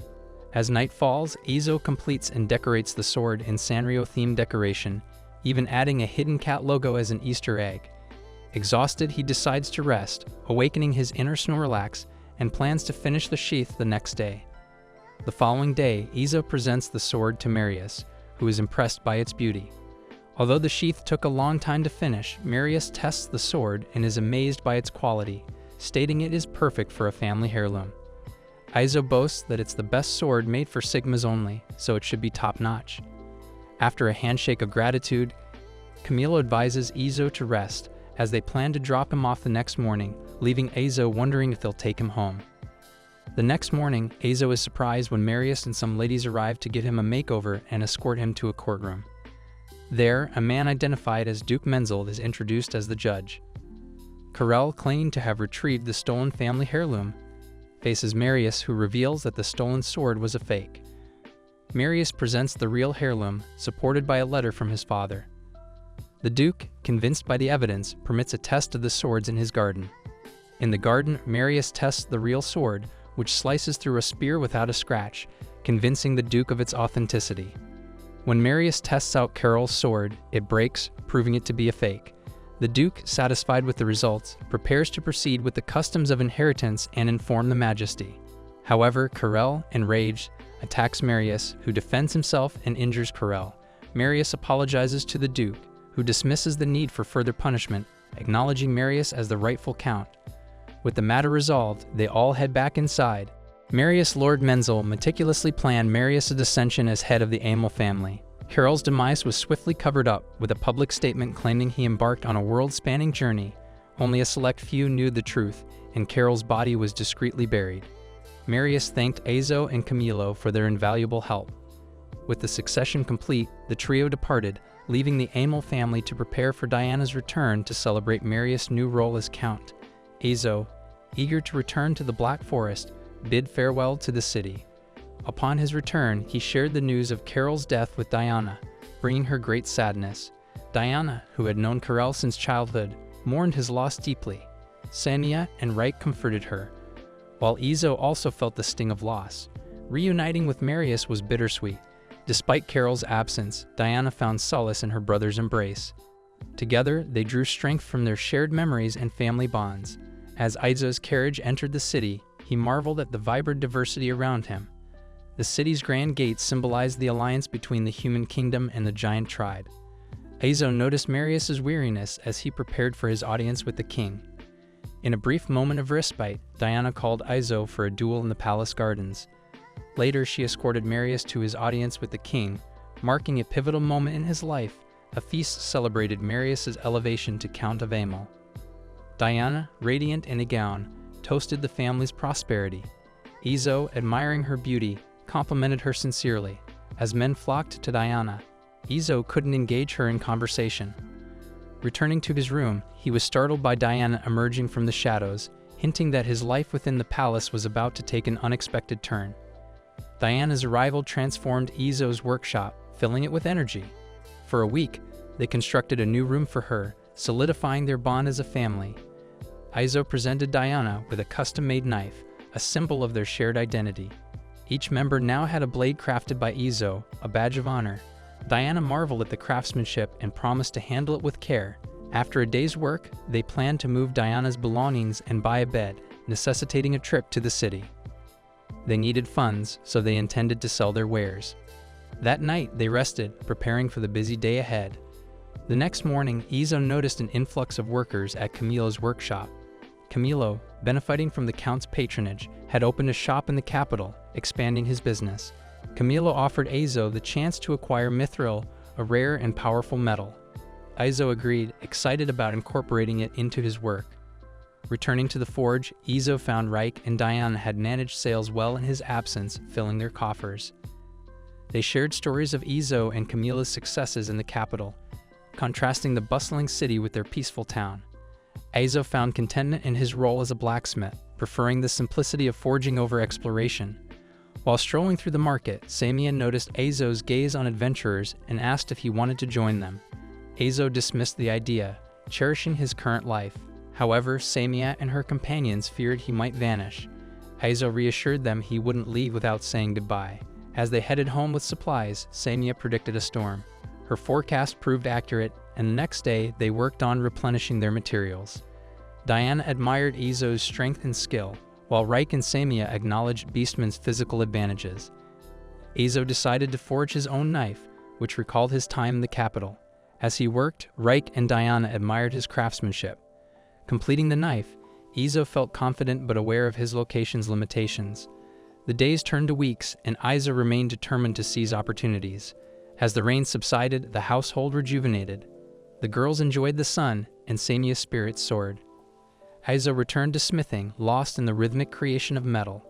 A knock interrupted them. Helen had arrived. Izo, his brow furrowed with concern, immediately inquired, "Is that damage I see on your blade? It's not a trivial matter, is it?" Helen, with a determined glint in her eyes, replied, "I'm headed for the battlefield, and I need to know everything is in top condition. I put this blade through rigorous training, encounters with thieves, and practice with logs. It's held up well, but there's definitely some damage." Helen's face softened. "Truth be told, I'm thrilled with this blade. It's better than I imagined, and has saved my life multiple times. I just wanted to say thank you." She extended her hand, smiling. "I might have high self-esteem, but I still know how to be appreciative." Izo reciprocated with a firm handshake. "The blade is in good shape and can easily last another 6 months, but I'll repair it before you leave. It'll just take a moment." Helen's eyes widened. "Can I watch you fix it?" Izo readily agreed. Placing the blade on his workbench, he meticulously corrected its imperfections, restoring it to pristine condition. "There," he declared, stepping back. "It's as good as new." Reich and Helen watched, captivated by Izo's artistry. Helen, recalling her father's craftsmanship, felt a sense of longing. Some people just want to engrave their past. There are things we can't help but keep to ourselves, she mused, though Izo was more interested in teaching than her past. "There," he announced, completing the final sharpening stroke. Diana and Reich welcomed Helen warmly. Diana, an ardent admirer, giggled uncontrollably upon hearing Helen's name. Izo chuckled and suggested Helen practice with Diana as payment, to which Helen joyfully agreed. Their practice session was a blur of swift strikes and nimble parries, Helen's focus sharpened by Izo's expertise. As dawn approached, Izo and his companions neared the town's outskirts. They were met by a guard who recognized Helen instantly. "Lady Lightning Blade," he exclaimed. Helen greeted the guard warmly. Izo introduced himself and his companions, gaining the guard's hesitant permission to enter the town. Helen bid farewell, promising to meet them later. Izo and the girls headed to Camilo's forge, where Izo presented a magnificent halberd. Camilo admired the weapon and agreed to sell it to the Count. Reich, amazed by the mithril Izo brought, eagerly watched as he forged it into a beautiful rapier. Mithril, a legendary ore, resisted Izo's hammer blows, requiring immense effort and skill to forge. Despite the challenges, Ojou marveled at its flawless surface and worked tirelessly to shape it. The girls, captivated by the process, witnessed the blade's transformation. As Diana tested the completed blade, its lightness and balance allowed for unparalleled control. Each strike told a story of their dedication and the limitless possibilities ahead. As Marius and Diana stood together, their similarities were hard to miss. Both had a determined look in their eyes, but what really showed their shared purpose were the weapons they held. Weapons are made to hurt and even kill, but they can also save lives and protect people. Whether it's a simple knife or a fancy sword, their purpose is the same, just with different levels of power. Ojou watched Diana as she moved with her new mithril sword. She was quicker and more fluid than before, making him think the sword's unique properties were responsible. Mithril, like the unicorn of metals, made the sword incredibly light and easy to handle. Diana felt the difference immediately. Her movements were faster and less tiring. Marius and Diana decided to test the sword further. They picked a sturdy tree trunk as the target. Diana lunged forward, and the blade pierced the trunk effortlessly. It felt like cutting through the air. The sword was incredible. They checked the blade afterward and found no distortions or chips. It was as sharp as ever. I hate to see what it does to a piece of butter. Next, they tried a sheet of metal, but the sword remained unscathed, not even a scratch. They realized they had created a powerful weapon. It could heal or harm, protect or destroy, depending on who wielded it. Marius felt uneasy, worried about the sword's destructive potential. He knew a weapon like this, made from mithril or stronger alloys, could destroy more than just lives. It could wipe out civilizations. In his forge, Ojou, a master craftsman, worked on a blade that seemed to defy reality. It was incredibly sharp and powerful. He understood the weight of his creation, knowing it could change the course of history. Yet he embraced the responsibility, driven by a desire to create a weapon that would stand as a beacon of hope. Ojou had similar doubts when making Helen's sword, a cherished heirloom. He knew he couldn't let indecision hold him back. He gathered the women who shared his destiny and revealed his plan to unleash his extraordinary sword. He acknowledged its destructive potential, worried about it falling into the wrong hands. Fear gnawed at him as he considered the consequences. He shared his concerns, fearing his vulnerability might erode their trust. Despite his stoic exterior, he felt the weight of his creations deeply. But his friends misunderstood, thinking he could easily detach himself from his work. Samia, ever playful, gave him a reassuring nudge. Their support gave him strength. Ojou felt liberated from doubt, embracing his role as a creator. His friends stood by him, their love and support a beacon in the darkness. With renewed vigor, he returned to his forge. He worked on the handguard and handle ornament of his latest creation, choosing steel for its ease of use. He added a small cat logo to the hidden part of the handguard, a personal touch. Confident in his work, Ojou delivered the rapier to Camilla's shop. Camilla filled him in on local affairs, border skirmishes, monster attacks, and disputes over water rights. Back home, Diana seemed preoccupied. Their recent encounter with a baby wolf had sparked concern. The wolves in the forest were cunning, and Ojou thought they might be tamed with careful feeding. Their evening was interrupted by a knock at the door. An elf stood there, her cloak blending with the shadows. Ojou invited her in, sensing the urgency. She presented a broken mithril sword and asked Ojou to restore it. Understanding the importance of her request, Ojou accepted. He noted she had traveled alone, using a concealment spell. He agreed to a deadline of 2 weeks, knowing the urgency but promising to do his best. Diana stepped through the threshold of their modest home, greeted not by the usual quietude but by the presence of a stranger. Ojou, ever the welcoming host, was introducing their guest, a woman named Letty. Letty had come to observe his work. The sword was of paramount importance to her.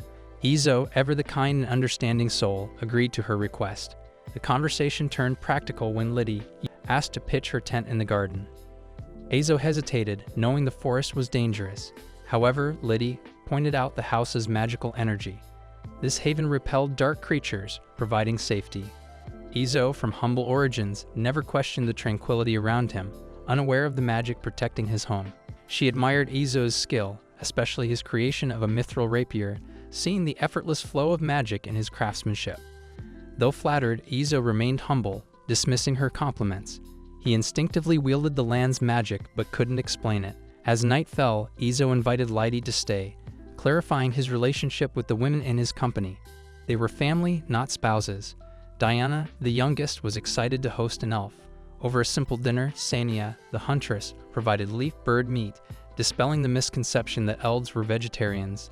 They shared a meal, bonding over their diverse backgrounds. Attention turned to Liddy's shattered sword, which needed meticulous restoration.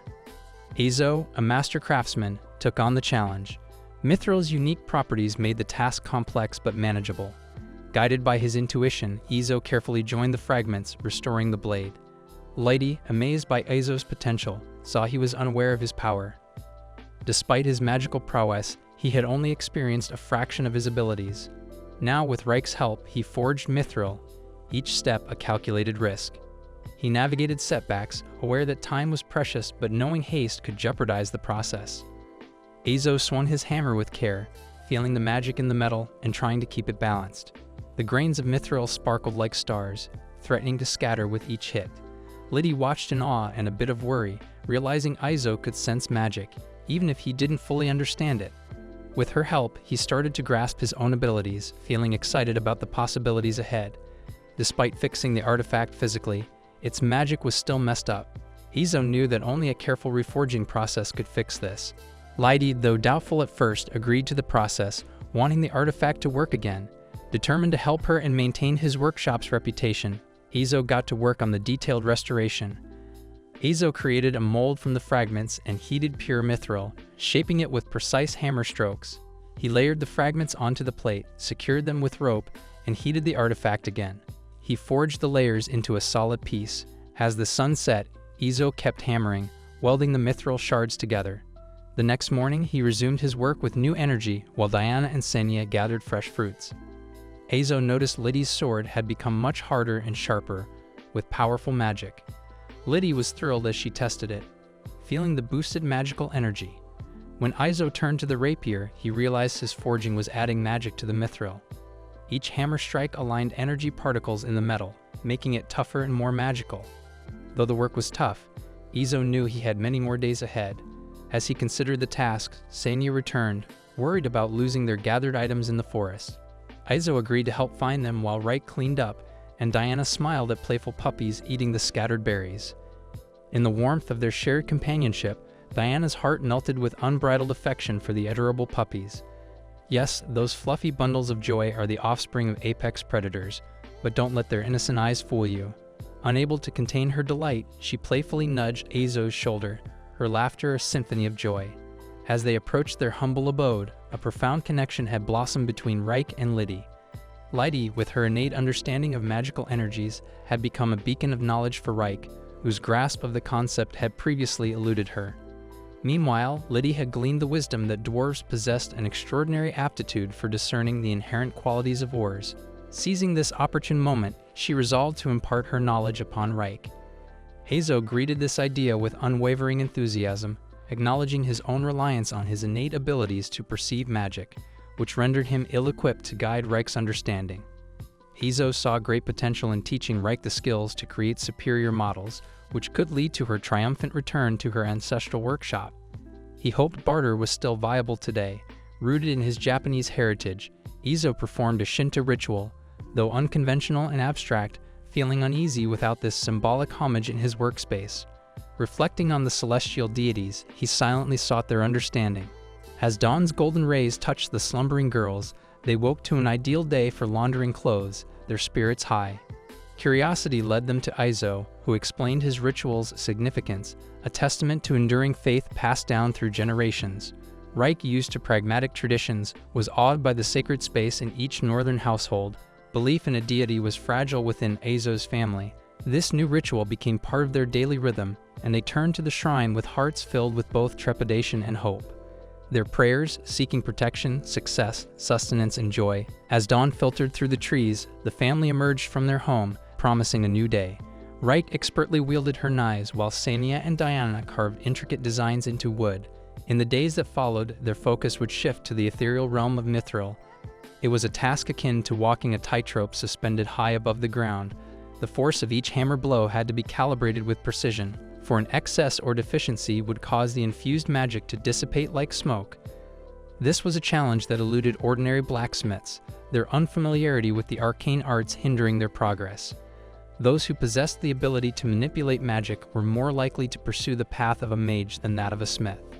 Thus, it was a rare sight indeed to find humans who could truly harness the power of mithril.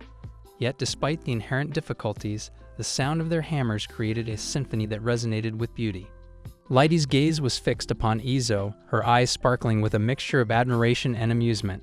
While ordinary individuals might find his work monotonous, it was far from that. Elves, with their extended lifespans, perceived time differently from humans.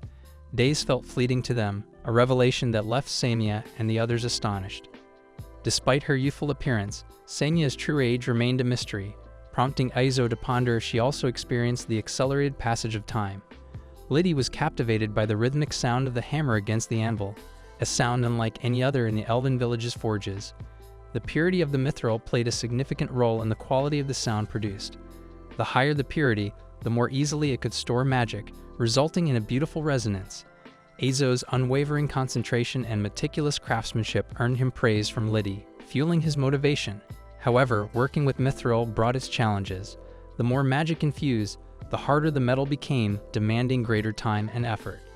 Recognizing the importance of balance, Izo and his colleagues at Izo's workshop made sure to incorporate breaks and holidays into their routines to maintain their morale. On this particular day, Izo had slept soundly, rejuvenating him after a period of intense work. As he carried 2 buckets of water, he encountered Liddy deep in meditation. Concerned for her safety, he gently advised her of the dangers lurking outside the village walls, a dense tapestry of magic that attracts the wild creatures. A creature might briefly stumble into this realm, a momentary flicker in the fabric of reality, but such occurrences are as rare as a shooting star. The creatures of this forest, while capable of becoming more aggressive under the influence of magic, are fundamentally similar to their counterparts. However, caution must always be exercised. Caves, particularly those with stagnant magic, the bear encounter, for example, could be attributed to such a cave. Animals are not to be taken lightly in this world.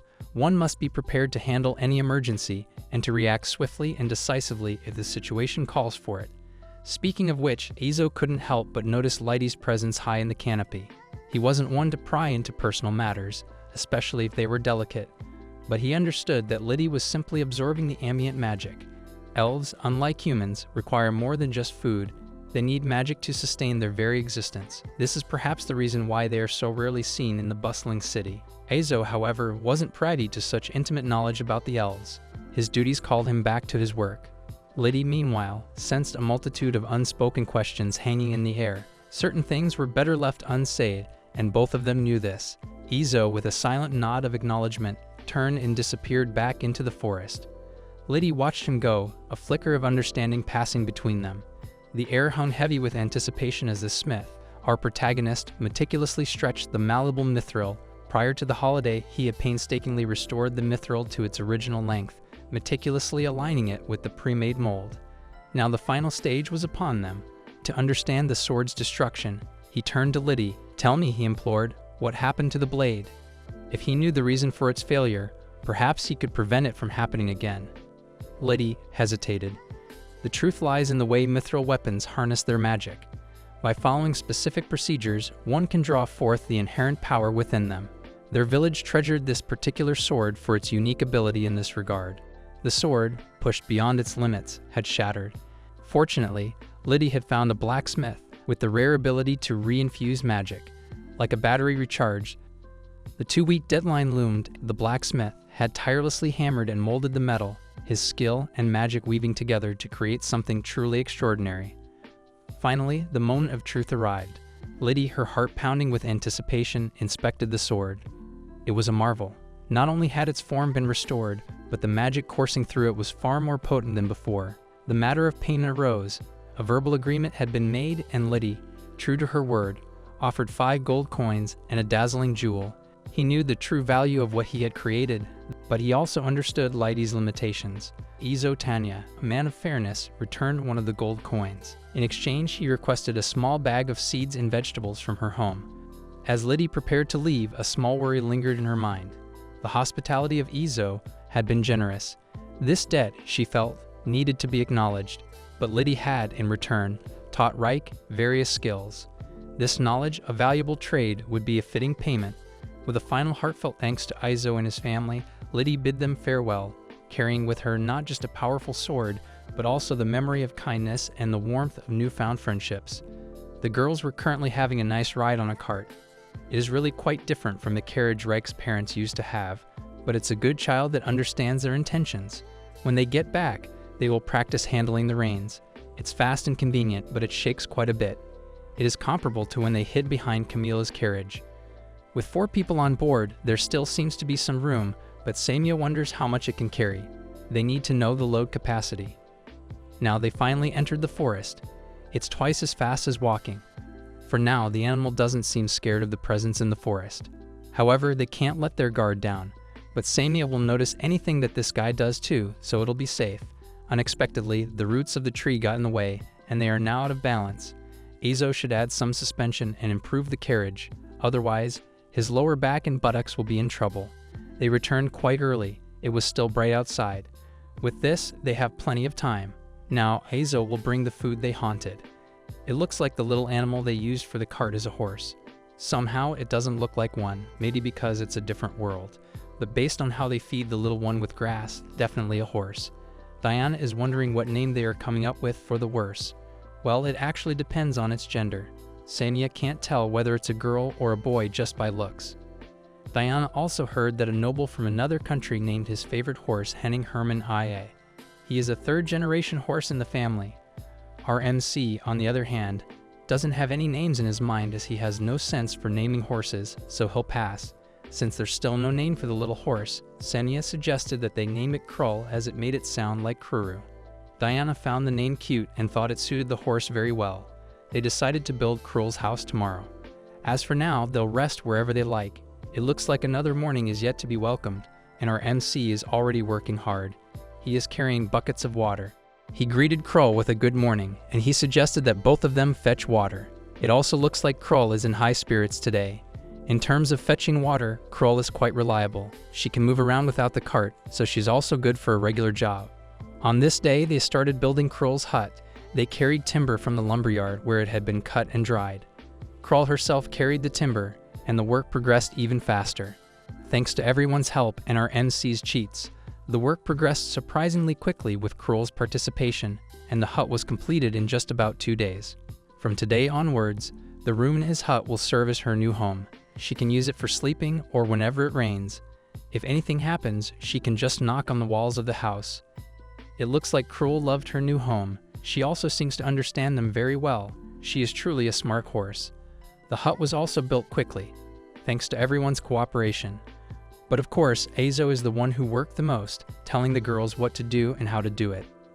Izo has memories and knowledge from his previous world, even of the technologies that don't exist in this world. Thanks to that and production ability, he can proceed with work without any kind of hesitation. Anyway, he only wants to make good things that fit into this world so as not to cause confusion. After the hut, it's time to improve the cart. It's urgent to protect his and his family's back. So for the next few days, he'll have everyone do their usual work, and he'll concentrate on improving the cart. Yep, another task to do. Our MC asked Reich a favor, to make more sheet metals, which is why his work needs sheet metals for the materials. Well, it's not a big matter for Reich as it was her job, so she should have done it earlier.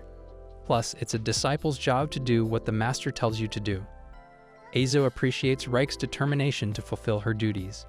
When the cart moves, it's necessary to absorb and soften the impact from the ground to the bed, which requires suspension. The only thing they can make with the materials is the leaf spring type. Now he needs to boil water to open the board with heat, then stack and nail the boards of varying lengths together. After that, the front and rear wheels are assembled into trusses, and then springs are set to the rear wheels to adjust the height and make a prototype with log wheels. Izo made Krull try his final work, and it turned out pretty good. With Krull's help and various trials, they eventually shaped the cart with processed steel suspension. Even he, who vaguely knows the completed form based on knowledge from the previous world, struggles to make it into a practical shape. Those who invented such things from scratch, completely in the dark, are truly amazing. They lived on the accumulation of people's which he feels strongly now that he's come to this world. The steel used for the materials is of custom model performance and shaped with sheer strength. His general production cheats aren't as capable as his blacksmith's cheats. There is no choice but to repeat trial and error in this way. Right now, he's relying on the power given to him, but will he be able to call it his power when his abilities and own experience have blended in after 10 or 20 years? After that deep contemplation, Samia called Izo, and Reich said lunch was ready. As he heard her words, he stopped with his work and went there. While eating, Izo announced that it'd be finished in a few more days, and then he'd join in the work too. He thanked Reich for leading the work, and as well as the girls' cooperation. Reich has been practicing putting magic to it, as Liddy taught her the other day. Samia and Diane agreed on how Reich's knives become better day by day, so he can't help but check his disciples' work. Well, it's still in the scope of the standard model, but Reich's knives are close to the quality of high-end models. Seems like she's about to be a good blacksmith.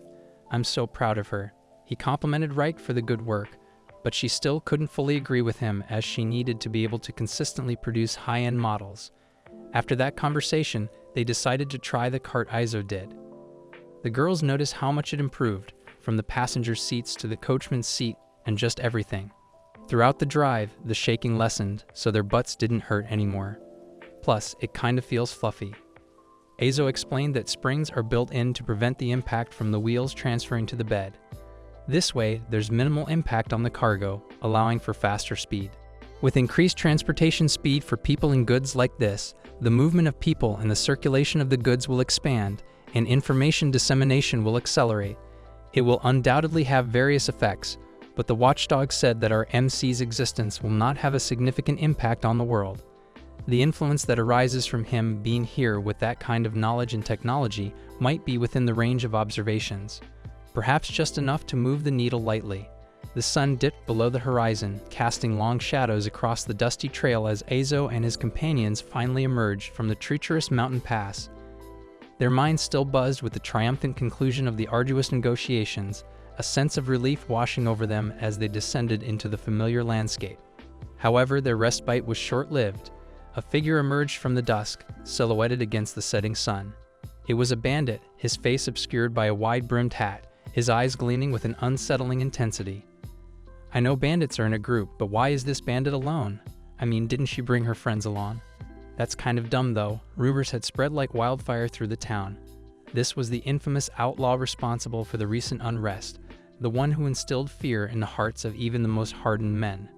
Question is, how could a single bandit cause such ruckus? Yet Izo couldn't help but feel a flicker of confusion. The bandit stood alone, a stark contrast to the tales of a formidable gang terrorizing the region. And what kind of bandit would dare challenge a seasoned group like theirs? As the tension crackled in the air, the bandit spoke instead of launching into a fierce attack. "Tell me," she rasped, "the origin of that blade, the lineage of its craftsmanship." Izo's initial apprehension gave way to bewilderment.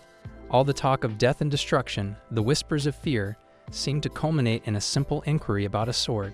It was as if the bandit's menacing aura had evaporated, replaced by a curious interest, an almost scholarly thirst for knowledge. The threat, the looming sense of danger, felt as if it had been replaced with a riddle, a perplexing question demanding an answer. Izo, the renowned blacksmith, stood before the bandit, the undeniable mark of his craft etched upon the sword she brandished. Failure to comply would result in her swift surrender to the guards. He acknowledged his handiwork, a flicker of recognition passing across his face. The air crackled with unspoken tension as the bandit proposed a deal, a proposition that could only be discussed in the hushed whispers of privacy. Her need was clear. She demanded a weapon of Izo's exceptional skill, a blade wrought from the very fire of his forge. Izo, however, was not one to be swayed by mere demands. "Of course, our MC is quite the stubborn type, you know." He countered with a condition, a test of her sincerity. She was to venture alone into the heart of the Black Forest, a treacherous expanse shrouded in shadows and whispers. There, in the hushed solemnity of the ancient woods, their destinies would intertwine. She confessed her lineage, a demon born of ancient power. She had expected a different reaction from Izo, a flicker of fear or disdain. However, Izo treated her with the same level of respect and professionalism he afforded all his clients. The deal was struck, a pact forged in the heart of the Black Forest. As Izo returned to his forge, doubt gnawed at his mind. Would she honor her word? The question lingered, a shadow cast upon his thoughts.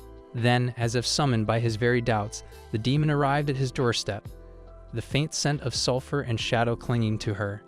Her arrival confirmed his faith in the power of a deal forged in the crucible of need and the heat of desperation. After introducing the lone demon to everyone who just woke up, everyone worked as planned and showed her the guest room where she could stay for a few days. Everyone worked together to clean the restroom and aided Nilda to her temporary home. Meanwhile, MC was preparing them breakfast. After all, he couldn't enter the women's room because he was that respectful. And such while MC did his manly chore, baking. As he was preparing his dough alone, he could see how his bread kneading skills had improved a lot, and it didn't take him long since it's unleavened. After doing the other steps, his dough was ready for the oven, and he stared at it until it was finally baked, like the real man he was. After a few while, he took the thing out of the oven and grabbed a few jars where what seemed to be like a soup that is preserved well. If I'm not mistaken, it might also be a sourdough. Anyway, MC was talking to himself and said, "You can't just have the same thing forever." Feeling really proud of himself. After breakfast was done, they all gathered at the dining table with fresh food on their plates. Nilda and the girls helped themselves with the tasty food MC prepared, while he asked questions about Nilda, just to get context of her intentions. MC first asked how she heard about their products, so Nilda had to chew quickly and swallow her food before answering. She explained that while she was traveling through the boundary between the demon realm and the human realm, she ran into a human reconnaissance team. The demon and human realms aren't different worlds or dimensions, but it is more like territories between where demons and humans live respectively. And as she journeyed to the border, she heard the product from a red-haired woman named Helen. That name is very familiar to MC, knowing that she's talking about the Thunder Sword. Nilda agrees, but the red-haired woman is called Quick Thunder. That's when MC realizes that Helen is quick to evolve. That's what red hairs are for. Anyway, Helen and Nilda fought, but Nilda's team was no match to Helen's. Although they weren't killed, all of their weapons were destroyed by Quick Thunder in no time. The girls don't seem to be surprised to hear this, but Nilda continues to explain that she keeps her ground to avoid losing, but it is still no use because Helen is a different breed. At that time of defeat, Helen complimented Nilda for being good, which confuses her because why the compliment all of a sudden? According to Helen, if only Nilda had the same weapon as hers, then she might have done better. Nilda accepted her defeat and swore to get one herself. Helen then told her that the sword was a masterpiece that was specially made for her, and it was not easy to get one. Nilda's brain was not braining, but before they could further talk about it, Nilda's team were running towards her to help her, which made her worry because they could easily be wiped out by Helen as quickly as a blink of an eye. However, instead of finishing the battle, Helen retrieved her sword and told Nilda that if she wanted to have the same sword as she had, she needed to find the craftsman who made the engraved weapon, showing as signature engraved on the low bottom of the handle. Helen didn't spread bloodshed, but instead retreated away, leaving Nilda stunned. Not a short while after, her members went over to her and checked on her, while she was still speechless after that encounter. Part of her assumes that Helen must have taken care of those who came later, but she couldn't fathom why Helen retreated after saying such a thing. Because of that, Nilda took some time off to find the craftsman who made the engraved weapon, but the only information she had was that the craftsman lived around that area, so she checked and didn't give up.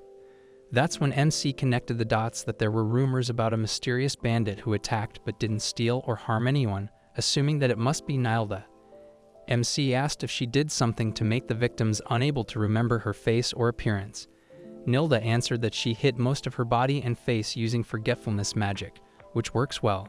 Also, she admitted that she was the mysterious bandit.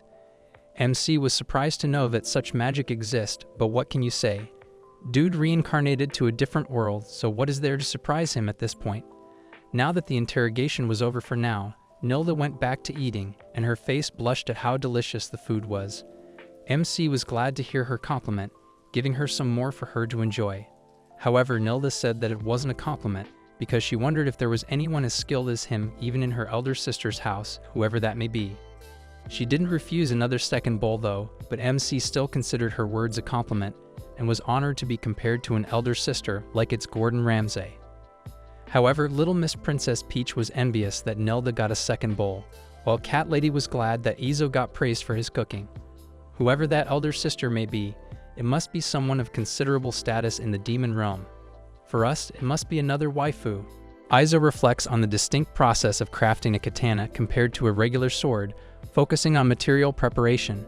He plans to forge metal sheets, infuse them with magic, and create 2 lumps by stacking and heating them. His cheats ensure that the materials become homogenized, preventing any uneven parts in the steel. As Izo hammers, Nilda asks about the process. Izo explains that repeatedly cutting and folding the metal removes impurities and makes it uniform. He recalls Nilda's interest in the craft and muses that she might have pursued this work in different circumstances. Izo then calls Reik over to demonstrate an important step in katana making from the northern region. Reik gratefully observes. Izo begins joining two pieces of steel, a flat piece of hard steel and a long, narrow piece of soft steel. He explains that a blade made solely of hard steel would break, while one made of soft steel would bend. By combining the two, he achieves both sharpness and durability using the Kobu's technique. Reik, impressed by the method, believes Nelda's weapon was likely crafted similarly. Izo stretches the combined steel to the desired dimensions, a process called sunob, which produces a startling noise, even surprising Krull. Izo explains that wetting the anvil and hammer before striking the heated iron creates a popping sound, helping to smooth the surface. Once the blade reaches the desired length and thickness, he stops for the day to rest. The next day, Izo begins shaping the blade, a process known as forging. He rounds and shortens the tip, and Reik is excited to see the blade taking shape. Izo warns that one must account for how much the blade will curve during quenching, as it might curve more than expected. Nilda asks about quenching, and Reik explains that it involves stretching the metal. After heating the blade at a low temperature and cooling it, Izo removes the surface oxide. As he hammers the ridgeline and flat side, the steel tightens, increasing its sharpness. Despite his past life study of sword making, Izo acknowledges his reliance on cheats and practice and admires the blacksmiths who developed these techniques. Next, Izo plans to file and plane the blade to remove surface bumps and correct distortions. He considers applying tempering clay, a mixture of clay, wet stone powder, and charcoal powder, to create the Heiman blade pattern, a critical step that tests the swordsmith's skill. He notes the different Heiman patterns: Suga Heiman with undulating lines, Notera Heiman with low-frequency waves, and Ganon Heiman with high-frequency waves. Izo begins applying soil to the sword, using a stick to ensure a thicker layer on the spine and a thinner layer on the edge. This ensures the edge becomes harder while the spine remains softer, achieving both sharpness and durability. With the quenching process ahead, he decides to call it a day and heads to the kitchen to prepare a special dinner.